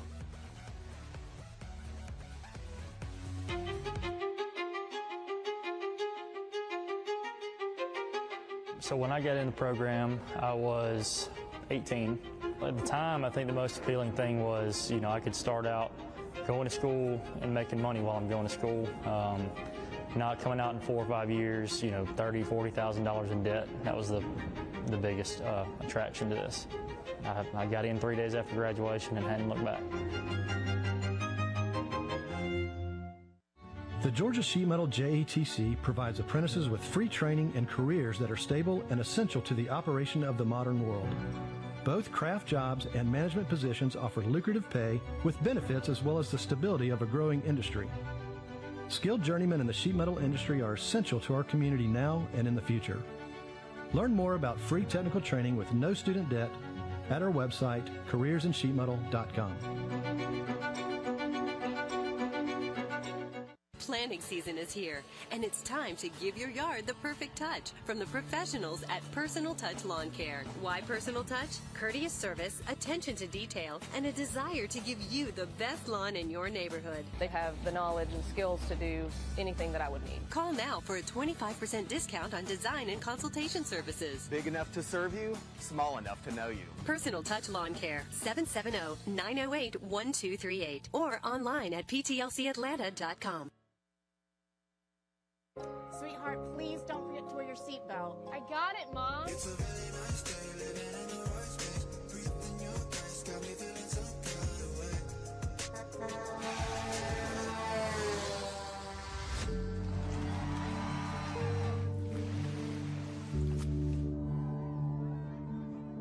In the blink of an eye, so many tomorrows can disappear. Buckle up for your future. Every trip, every time. A message from the Governor's Office of Highway Safety. All right, so you see our score. It's 31-14. Douglas County facing a big deficit. Time becoming a bit of a factor here, too. Just 6:25 to go in our game. We just saw a thrilling Jordan Allen touchdown a moment ago for Buford. Tell me this. We saw the big explosive touchdown from Aaron Gregory in the first half, but we haven't really seen Douglas County hit the big passing play since then. And we'll see the Allen touchdown one more time. Good view here. See if he drags his feet right. Yeah, man. I think he's There's in. nothing I can see to overturn that call. I think he's in. And as I was telling you, Douglas County has the wide receiver firepower to do the same thing. How come we haven't seen that? I don't know. I think when Johnny White goes back and look at this game, I like the matchup with Gregory. He's a little bit bigger than the guy that's on him, and felt like they should given him a few more chances tonight Ball bounces and finally will go into the end zone. Gregory perhaps wise not to pick that up on the funny bounce. It was an opportunity for Douglas County to get good field position because Buford was backed up after the penalty on the celebration by Allen, but Gregory wasn't able to pick it up, and maybe he thinks he should have, but it's kind of a tough, funny bounce there. Hey, by the way, don't forget, we're doing our social media showcase here, courtesy of our friends at Gordo's Cheese Dip. If you snap a photo and use the hashtag Gordo's and the hashtag ScoreAtlanta, you can have a chance to be featured on the air during our broadcast next week's game. So please, with our friends at Gordo's Cheese Dip, first of all, enjoy some Gordo's during the game, but also make sure you share Love those that photos. picture in the middle there. That's Dave Hunter and his wife, Beverly, and I.J. Rosenberg. ScoreAtlanta. I believe that was the first day up at West Forsyth, Corky Kell. Always love getting a chance to see the Hunters during an event like that. One of our favorites to begin the year. Bordeaux will throw, looking sideline. That's high and intended for Johnson. He had to just go up and try to get it. He's showing some signs of frustration. I tell you, we don't give away awards for the teams that don't lose, that lose a game. But I'm tempted to give James Johnson something tonight because I'm telling you, he has been as good as advertised, played a ton of plays. Lincoln Riley gets here at halftime, and he's certainly going to be happy with that young man coming to California. Yeah, if we're going to play what you kind of call like sandlot football or something like that, we're going to on a field like this where there's a bunch of college stars and we're going to be drafting guys. Johnson would absolutely be no doubt the very first to be drafted. You see Carter now trying to make something happen. He's going to get first down yardage and move the chains. They're going to have to get him more involved too. He's a big-time playmaker. He's a top 10 player in the state of Georgia. He's got all the offers. They're going to get him. Listen, Douglas County's went through a tall task. They played Langston Hughes and Buford in 7 days. Yeah. They're going to get to a bye next week, kind of regroup, and they're going to be a very tough out no matter where they are in the bracket in the playoffs. Yeah, for some context, Johnny White saying this week the Langston Hughes game last weekend may have been the most physical game he's been a part of. Yes. It's 2 straight years for Douglas County beating Langston Hughes. As Bordeaux looks to throw. Look at right 3. Middle of the field. That's caught. That's Gregory. And he crosses the 50. This is kind of the attack I thought we're going to see more of. And in hindsight, they'll go back and do some things. But where Buford is used, therefore, and Jordan Allen a lot tonight, I think Aaron Gregory probably needs a few more touches if you're Douglas County. He's a difference maker. You know, I would not have described Douglas County as run first when we saw them against Cedar Grove, but they have been a much more run first team since then. Yep. Well, Carrollton is laying it on Gainesville. That's impressive. Bordeaux will run now, and he gets another first down. Have not seen that element for him. A flag comes in here, too. Did not see why. 75, I believe, got a late hit. You see James Johnson get on him. 75. Listen, we get unnecessary. A Buford player on the ground, the play's over, and he basically lands on top of him for no reason, and they flag him, and just cannot do that. That's that move, and you know this. Offensive linemen like it if you can get there just in time. Yeah, he was a little bit late. Yeah, but if you're a step or two late, you are going to get called for that because it's so easy to see. You watch 75 here at the end. You're going to trail him. He's right in the middle of the field. I watched the play. The result of the play was a first down. After the play, personal foul on this 15-yard penalty. It will be 1st and 10. Hear the wind is definitely whipping. Just unnecessary, something you don't want to see, and just late in the game, frustrated, but you cannot do that. Watch 75 here, player down. You want to see big man come flying in, just missed it. You see the players pointing, all the Buford players, they saw it Bordeaux just out of our screen. Also appeared to be kind of grabbing in his hamstring there a little bit, if I noticed that correctly. About to go under 5 minutes in our game. Whatever Douglas County has planned, they got to do it fast here. Bordeaux going to try to crank up this time. It's got Carter there. Flag is going to come in. Yeah, that's going to be interference and a penalty against Buford. James Johnson still going top speed. Would love to see his GPS numbers. I would too. Love to see his GPS numbers. For those who don't know, that's the tracking devices the players wear. They give you an idea of how fast they're running on a particular play or particular moment.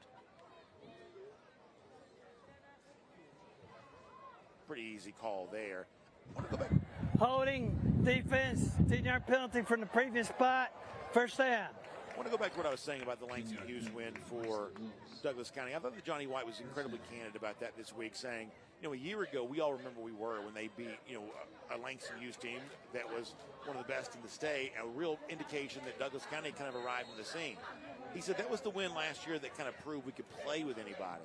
He said the win against Langston Hughes this year was the win that proved we could match anyone's physicality. So he did not shy away from saying what those two wins in back-to-back years meant for his team.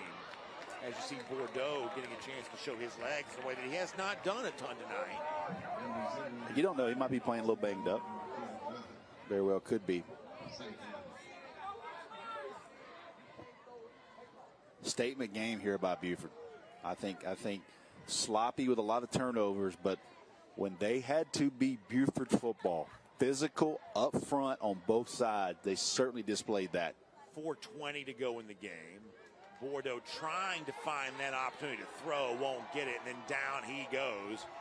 Going to be sacked once again by A.J. Holloway.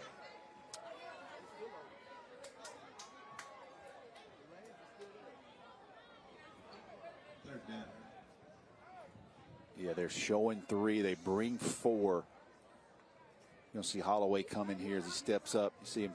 He's the spy. Once he sees him put his foot in the ground, he steps up in the hole, makes a play. South Carolina commit 44. He's had a really good game tonight as well. Statisticians in the audience may nitpick me and say that was a tackle for a loss and not a sack, and they may be right to say so. Lee County with another big win. Trying to get Johnson involved. That one may have been a touch behind him. Brings up 3rd and 5 now. And, obviously a lot of folks are watching the recruiting cycle. Usmani Cromah, the terrific running back for Lee County. And I think one of the things a guy like Cromah's got going for him is the fact that his entire career, for 4 years now, has been these sort of South Georgia games or coming up to play region games against the top middle Georgia teams. I mean, pound for pound, proving it week after week. I don't know what his numbers are tonight, but proving it week after week against an incredibly tough schedule. And to back that point up, I talked to Warner Robbins' staff this week, and his name came up, and they said, Rusty, the thing that makes him hard to deal with is he gets better as the game goes on. Pass caught by Streeter there.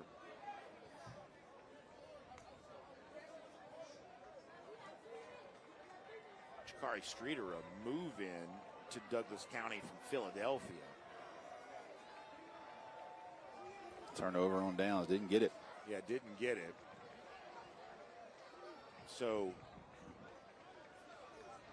that might just about do it here. And no way else to say it other than this. This is going to go down as a very impressive win for Buford. Huge win for Coach Applin.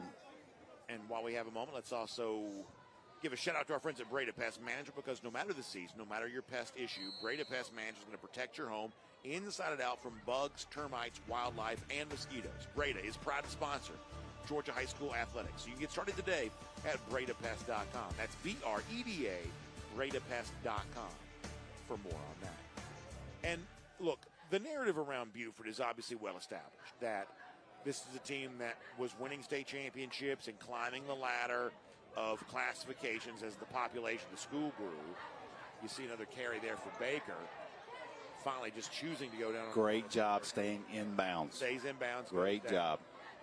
And obviously the last couple of years, as Buford has played in the state's highest classification, that was 7A, now it's 6A, the playoff run did not quite go their way. And so, listen, because they've been successful as long as they have and kind of had such a big spotlight, there's obviously going to be a lot of sort of naysayers out there, some see I told you so folks out there.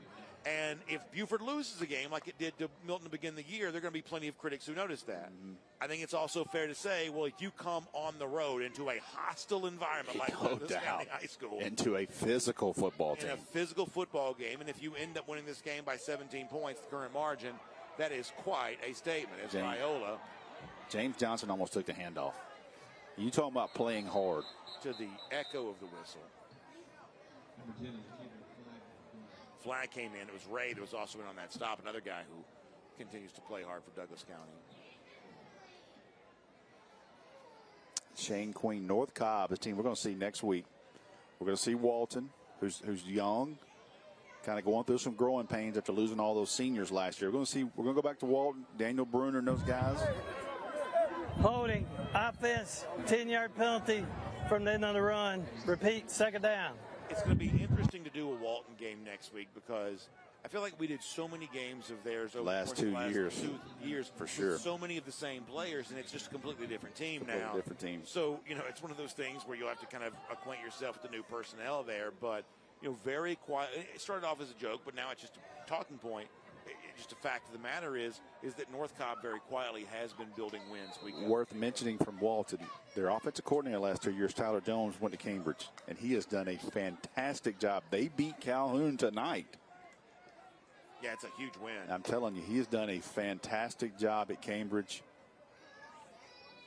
And Rome, happy to see them. They bounced back. That's a huge region. That's a huge. East Paulding was undefeated. That's a huge region win for them. You see Green will stay in bounds. Trying to stay in bounds. And people know the story with Rome, the fact that their season start was delayed. Obviously, last week they were upset by Toombs County. Although Toombs County is a terrific team in its own classification, it's still going to be considered an upset. Mm-hmm. And, they kind of had a two-headed quarterback battle going on. They go with another young man. So the last week, I think his last name's McPherson, if I'm not wrong, will kill me. McPherson's his last name. They had 3 drives to end the game last week, 3 touchdowns. They start him this week, and obviously they've done some really good things with him. So, listen, Rome took a loss and lost to a tough Carrollton team, but they're definitely the region favorites. That's a huge win tonight for East Paulding. So you'll see Rome again deep in the playoffs, in my opinion. Imagine John Reed wasn't in the best mood this week at Rome. No, you're timeout, not. Buford. That's their second timeout of the half. So Buford will. Yeah, so as we reminded you, next week, a fun one for our drive for the GHSA state title back. Familiar spot for us. Raider Valley for Walton High School against North Cobb. A couple of great coaches, Daniel Bruner, Shane Quinn. 2 terrific programs that represent their fan bases very well each and every Friday night. Looking forward to that one next week, Walton and North Cobb. And how about in the future weeks? We got some great games. I'll tell you right now, man, we've got Gainesville. We got Milton at Gainesville, which could be a preview for a state championship type game. We got Savannah Christian, who came to Atlanta tonight, handled business. I believe they beat Fellowship Christian 28-7. We're going to see Savannah Christian in 2 weeks come to Blessed Trinity. And you want to talk about one of those phone booth games? Oh, my gosh. That's going to be played between the tackles. That's another one you and I won't have to do any kind of hype on. Yeah, exactly. People know the story there. No telling what schools will be there. It comes to DJ Jacobs on the DJ Jacobs, yes. Trinity side, obviously Elijah Griffin and Guyton on the Savannah Christian. Charles Power, who does our rankings for On 3, he has Guyton the #1 sophomore in America. He said it's Will Anderson. He goes, Rusty, that is Will Anderson. That's how high they think of him. Lowndes leading Kell right now on our Breda Pest Management score ticker. You see, man, he is. Look at him just throwing people off. Big hit there by James Johnson. Surprise. Yeah, keep in mind this too, that what's going on for Buford is more than just trying to salt this game away. Guys are also trying to make a case for themselves, getting more touches, more carries. There's no doubt. I mean, yeah, you're fighting for touches at Buford if you're playing running back. And, Green trying to do everything he can to say, listen, I want to be a big part of this as the season, and he will be. And those other 3 backs they got will be. And I talked to Brian Amplick about this a little bit this week. He says when you're rotating players, and Buford does that frequently, obviously it gives you experience for more guys as you get deep in the season.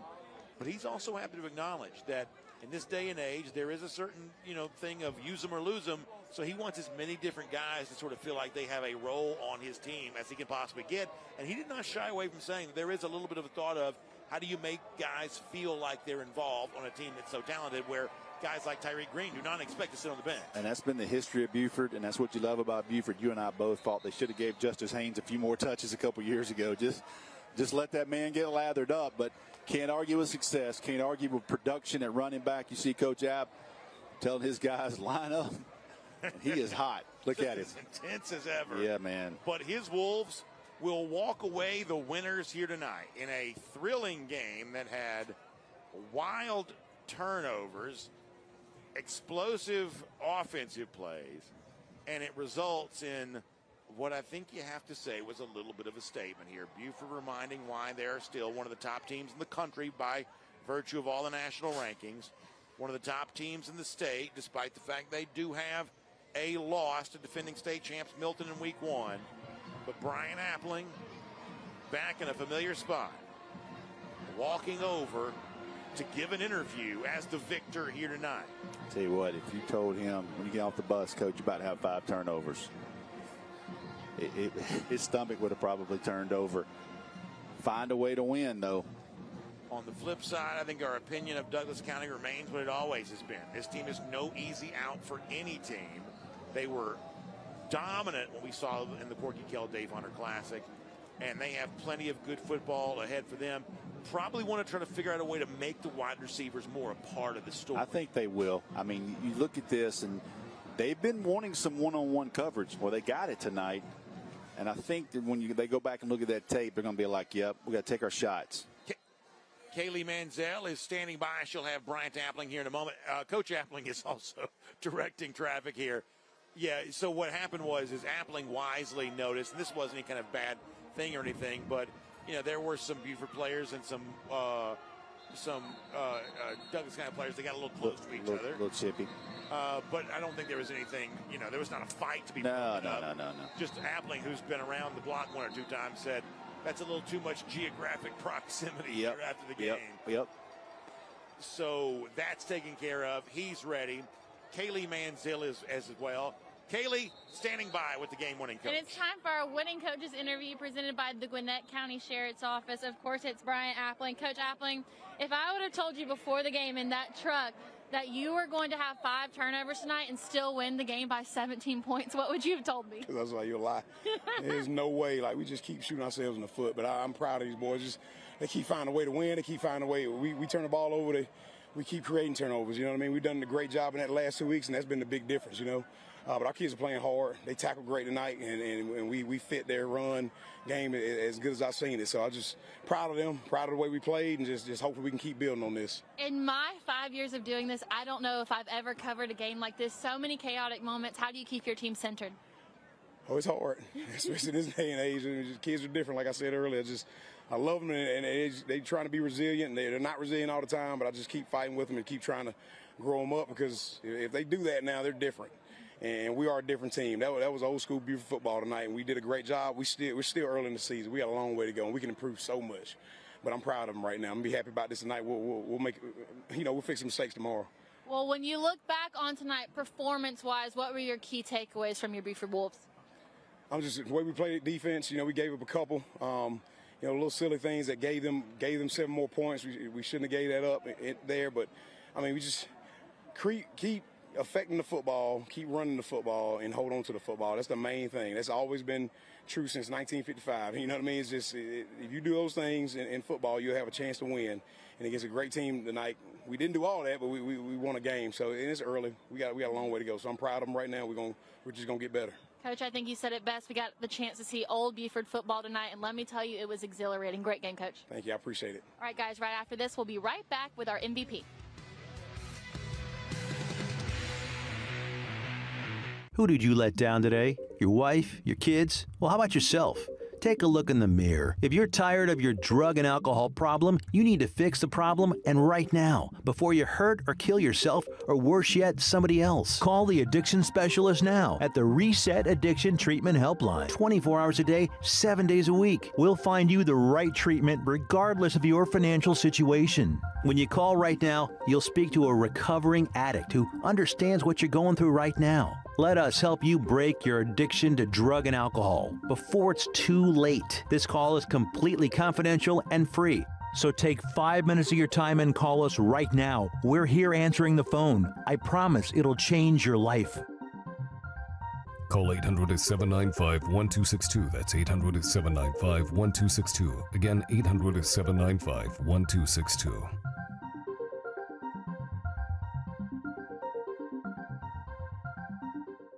This is your reminder to thank the friend who gets McDonald's breakfast for the group while everyone else sleeps in.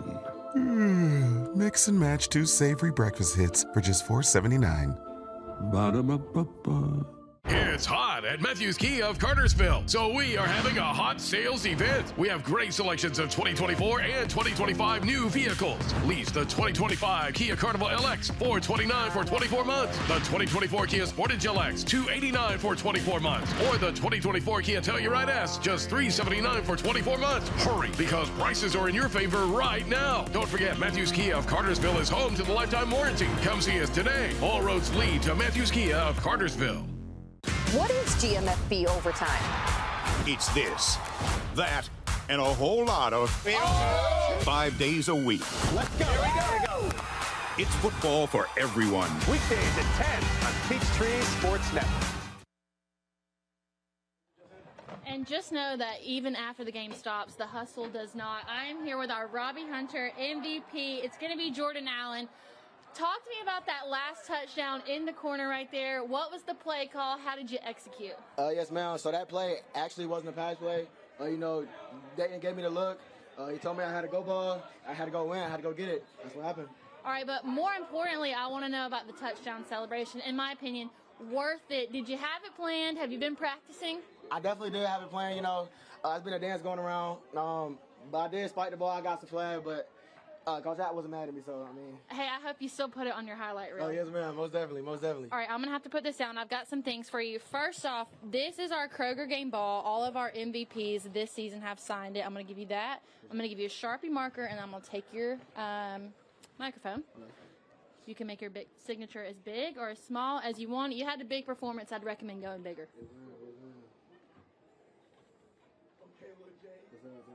Got your teammates hyping you up. Much deserved. All right, you're going to hand that back to me. I'll give you the mic. Thank you. Nobody ever puts the lid back on. That's some real MVP stuff right there. All right, and then I want to present you with our GeorgiaConstructionCareers.com Robbie Hunter MVP Award. You're going to take this home. Much deserved. Great game tonight. Can't wait to see you down the line. All right, guys, after this, we will be right back with our Gatorade offensive and defensive players of the game.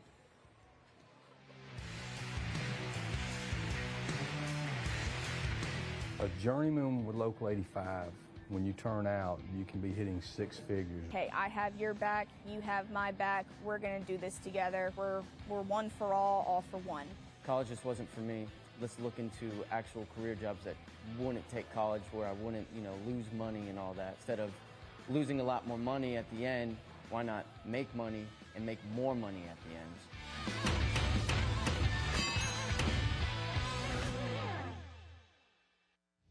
Are you interested in becoming a deputy or a jailer?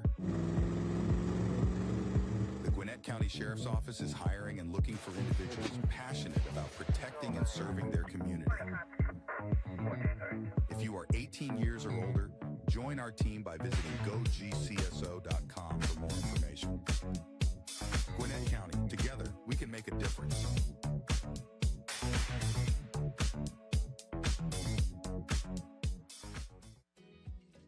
Breda is better at keeping termites out. Besides the fact that we're sending a licensed inspector to your home, we're also using state-of-the-art technology. So we put those two things together to give you the best possible termite inspection. Quite simply, Breda is better at keeping termites out. Only Breda protects your home with a complete liquid barrier from Termador. Your rate is locked in for 10 years, so if live termites are ever found, Breda will retreat, all for free. Breda, no need to be afraid of bugs. Deep shot for London. He makes the catch. The shot for Pierce, and who else but Jesse Bates? Moore fires through. Touchdown Atlanta. That goes nowhere. Find the pylon for the Atlanta touchdown. He sacked for the end zone. And touchdown Atlanta. What a throw.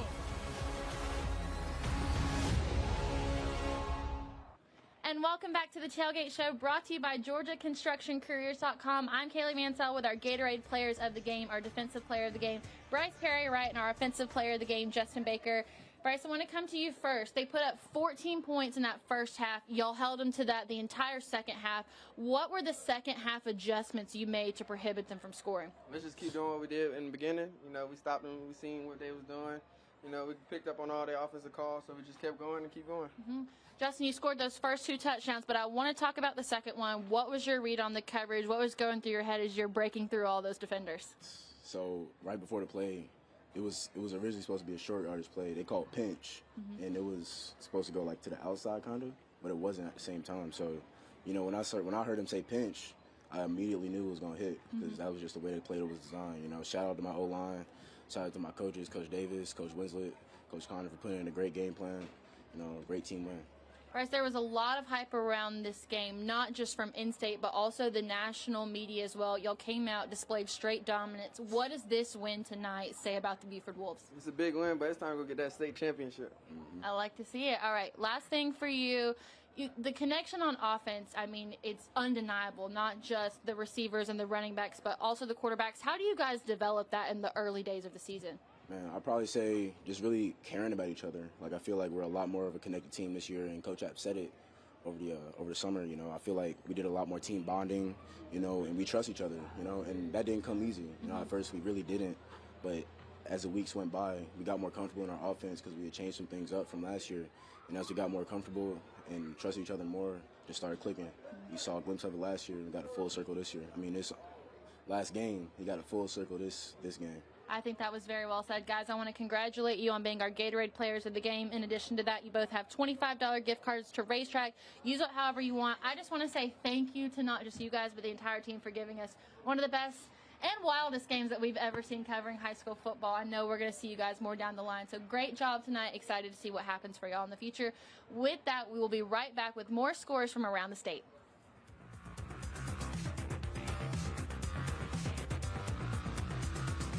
A journeyman with Local 85, when you turn out, you can be hitting 6 figures. Hey, I have your back, you have my back. We're going to do this together. We're one for all for one. College just wasn't for me. Let's look into actual career jobs that wouldn't take college, where I wouldn't, lose money and all that. Instead of losing a lot more money at the end, why not make money and make more money at the end?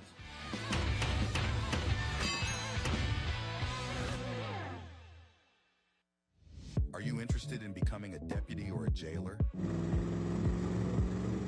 The Gwinnett County Sheriff's Office is hiring and looking for individuals passionate about protecting and serving their community.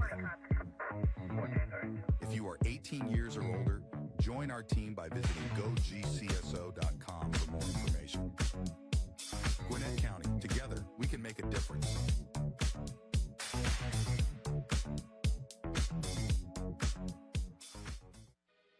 At Breda, we made the decision 20 years ago to invest in infrared cameras. The infrared gives us a unique advantage because we can pinpoint that termite damage. We then use our microwave technology, which allows us to localize our treatment so we can get rid of those termites quicker before that damage becomes extensive. And that saves you a lot of money as a homeowner. Breda, Breda, no need to be afraid of bugs.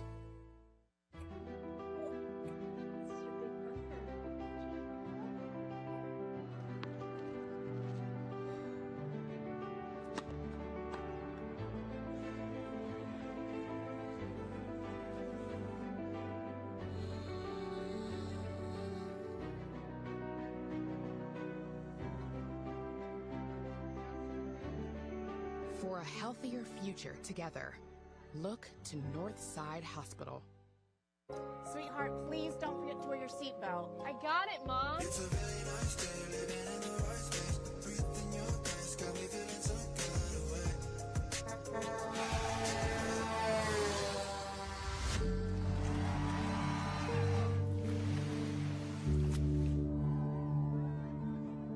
In the blink of an eye, so many tomorrows can disappear. Buckle up for your future, every trip, every time. A message from the Governor's Office of Highway Safety. Welcome back to the Tailgate Show presented by GeorgiaConstructionCareers.com. I'm Kelly Mansell, and I'm standing with the reason that I couldn't play shorts messed up. Couldn't move around. I heard that. Sorry for the big feet.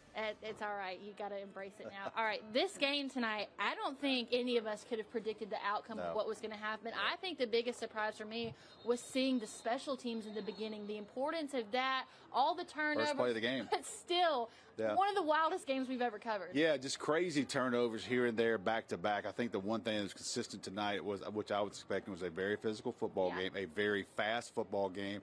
I got a chance to speak with Coach White right there. He said, Rusty, look, we're going to see him again. That was a great football team, what he expected. He was kind of upset about the turnovers they had. Coach Apple understood that.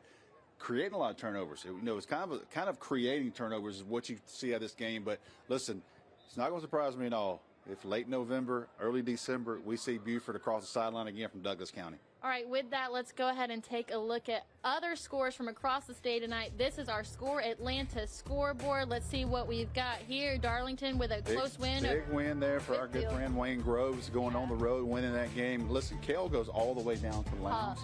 Tough task for them to go down there. Adam Carter and the Vikings with a big win. Taking a look at our next set of scores. All right, let's see what we've got here. Lee County. Lee County in a South Georgia matchup with 5A and 6A. You look at that, you look at the score at the bottom, but you look at Lee County, Osmain Croma, the top running backs in America. He was at Georgia again last weekend, but you look at Carrollton, and you want to talk about a statement football game because we have seen games we'll play, and we know what Coach Niblett and that team have put on paper so far this year. For Joey King and Carrollton to do that to Gainesville, that is a statement football game. Right now, in my opinion, they're the #1 ranked team in 6A in the state of Georgia. Also, how about Valdosta coming all the way up and getting that win over South Gwinnett right there? Big win. Valdosta coming up, which is kind of a rare thing for them to come up during the season, but Valdosta on the road with a big win. Yeah, Roswell bounces back after that loss to Buford last week with a win over Westlake, 42-35. And then two teams we're going to see next week both got a win tonight. Yeah, we're going back to Walton, familiar spot for us last 2 years. Going to see Daniel Bruner, a lot different team, a lot younger football team. I think people are sleeping on Shane Queen and North Cobb. I'm excited to see them next week in that matchup. I hear a lot of good things about North Cobb and the speed they have right now on the field. Taking a look at our next set of scores. Close game there at the top. Glen Academy over Statesboro, 21-20. Rome bounces back after last week's loss, gets the win over East Paulding, 27-7. Yeah, big win there for Rome, coming back after a loss to Toombs County. Carrollton, that's a big region matchup. East Paulding was undefeated. River Ridge, 45-3 over Pope. Pope had a big win last week. That's a surprise to score, but big win there for River Ridge.